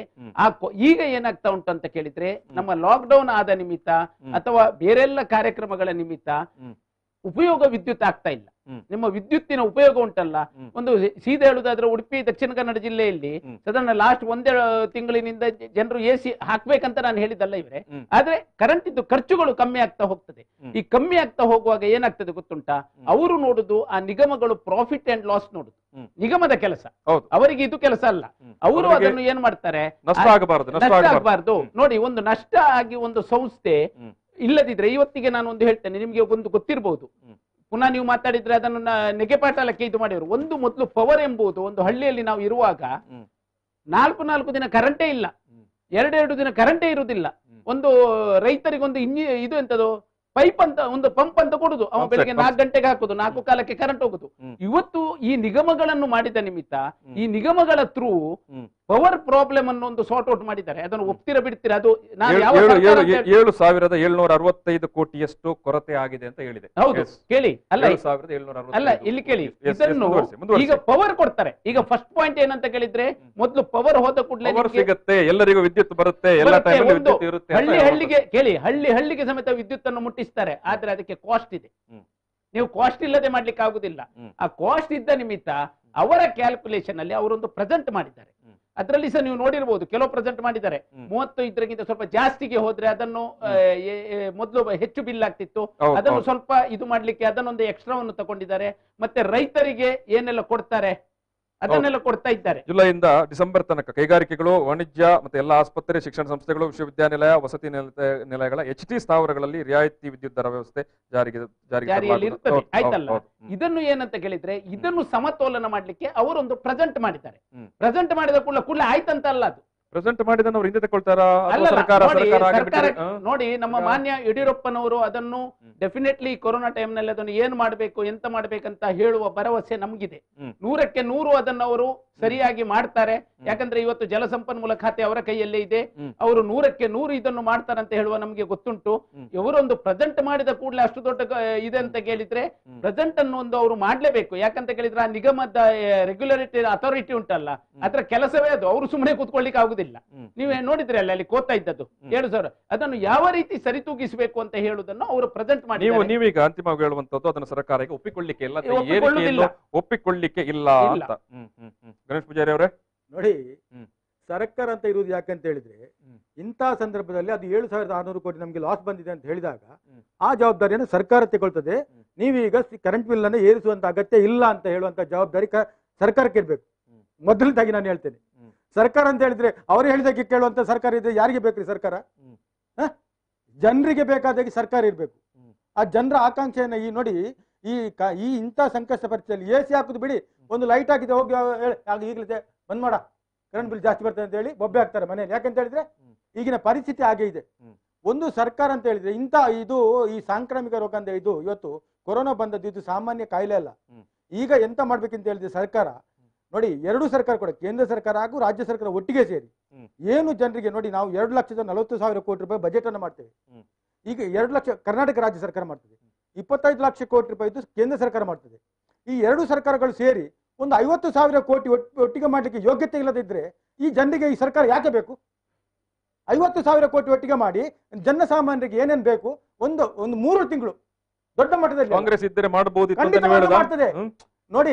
ಸಿದ್ದರಾಮಯ್ಯ ಸರ್ಕಾರ ನೀವು ನೋಡಿ, 14 ಲಕ್ಷ ಮನೆ ಕೊಟ್ಟಿದೆ, 1,25,000 ಪ್ರತಿ ಕುಟುಂಬಕ್ಕೆ, ಬಡ ಕುಟುಂಬಕ್ಕೆ ಒಂದು 60ರಿಂದ 70, 50, 30 kg ಅಕ್ಕಿಯನ್ನ ಧರ್ಮಾರ್ಥವಾಗಿ ಕೊಟ್ಟಿದೆ 5 ವರ್ಷ. ಆ ರೈತರಿಗೆ, ಹಾಲು ಉತ್ಪಾದನೆ ಮಾಡತಕ್ಕಂಥ ರೈತರಿಗೆ 5 ರೂಪಾಯಿ ಸಬ್ಸಿಡಿಯನ್ನ ಪ್ರತಿ ಲೀಟರ್ಗೆ ಕೊಟ್ಟಿದೆ.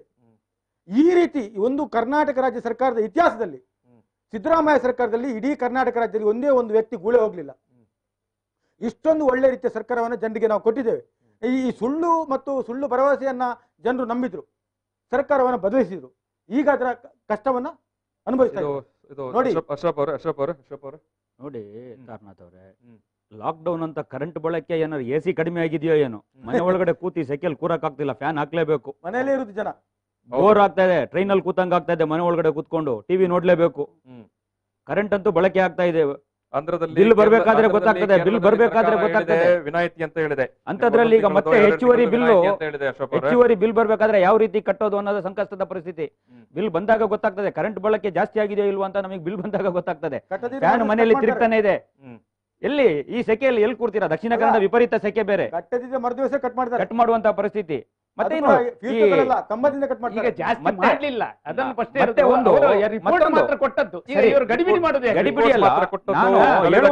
ನಾವು ನಮ್ಮ ಒಂದು ಒತ್ತಾಯ ಏನ್ ಮಾಡ್ತೀವಿ ಅಂದ್ರೆ, ಲಾಕ್ಡೌನ್ ಅವಧಿಯ ಏನು ವಿದ್ಯುತ್ ಬಿಲ್ಗಳಿದೆ ಇದು ಮನ್ನಾನೇ ಮಾಡಬೇಕು.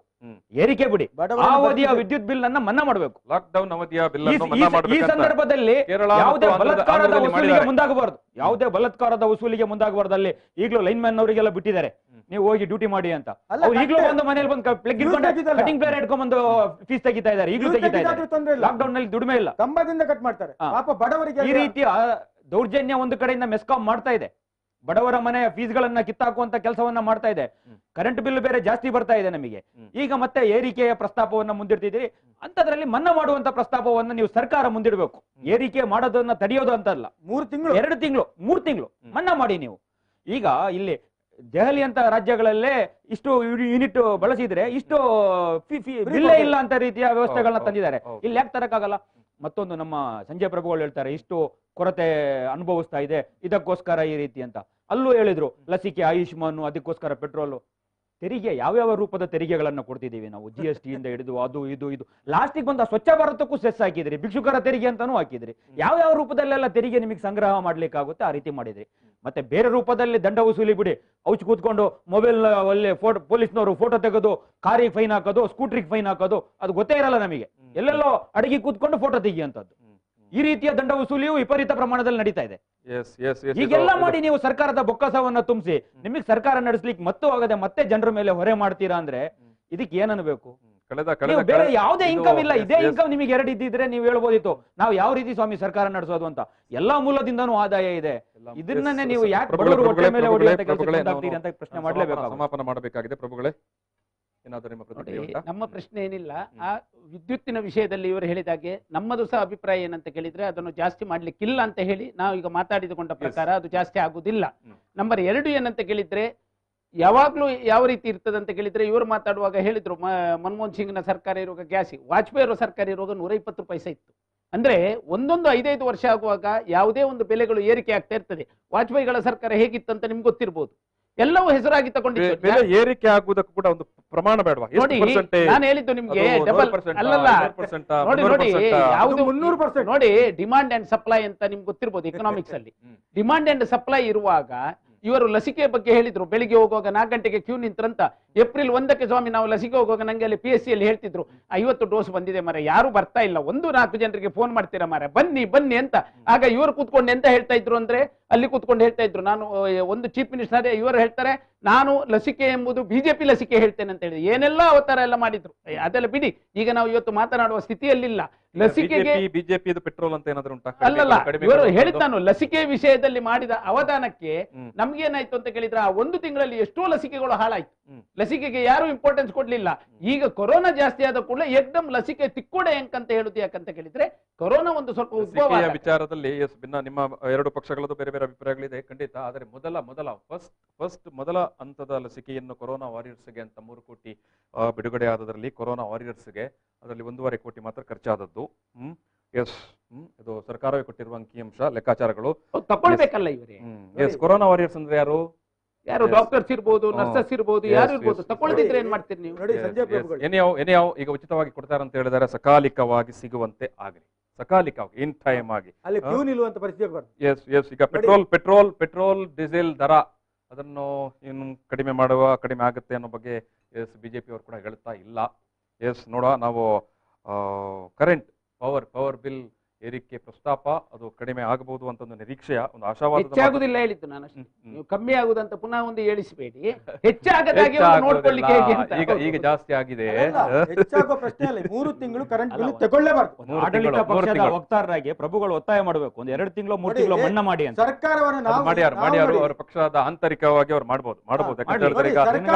ಯಾವ್ದೆಲ್ಲ ಫ್ರೀ ಕೊಡ್ತೇವೆ ಅದು ಕೊಡ್ಬೇಕಂತ ಗೊತ್ತುಂಟು. ಆಂತರಿಕವಾಗಿ ಅಲ್ಲ, ಇದು ಸರ್ಕಾರದ ನಿಶ್ಚಿತವಾದಂತ ಜವಾಬ್ದಾರಿ.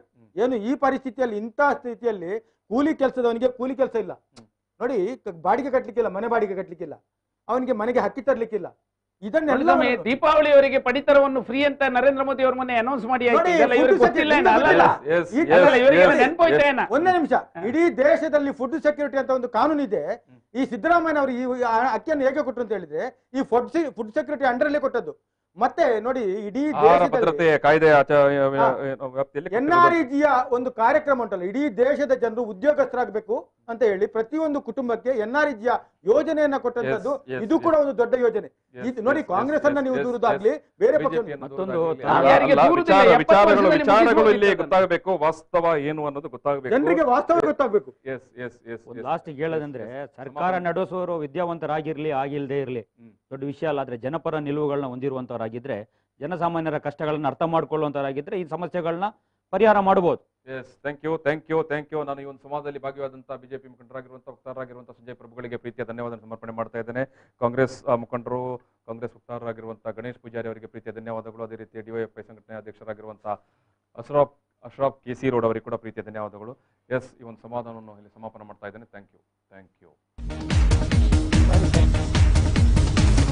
ಪ್ರಚಲಿತ ಈ ಕಾರ್ಯಕ್ರಮದ ಪ್ರಾಯೋಜಕರು ರೋಹನ್ ಕಾರ್ಪೊರೇಷನ್, ಸಹ ಪ್ರಾಯೋಜಕರು father Muller's charitable trust, Nippon Paint, Asia's real #1 paint.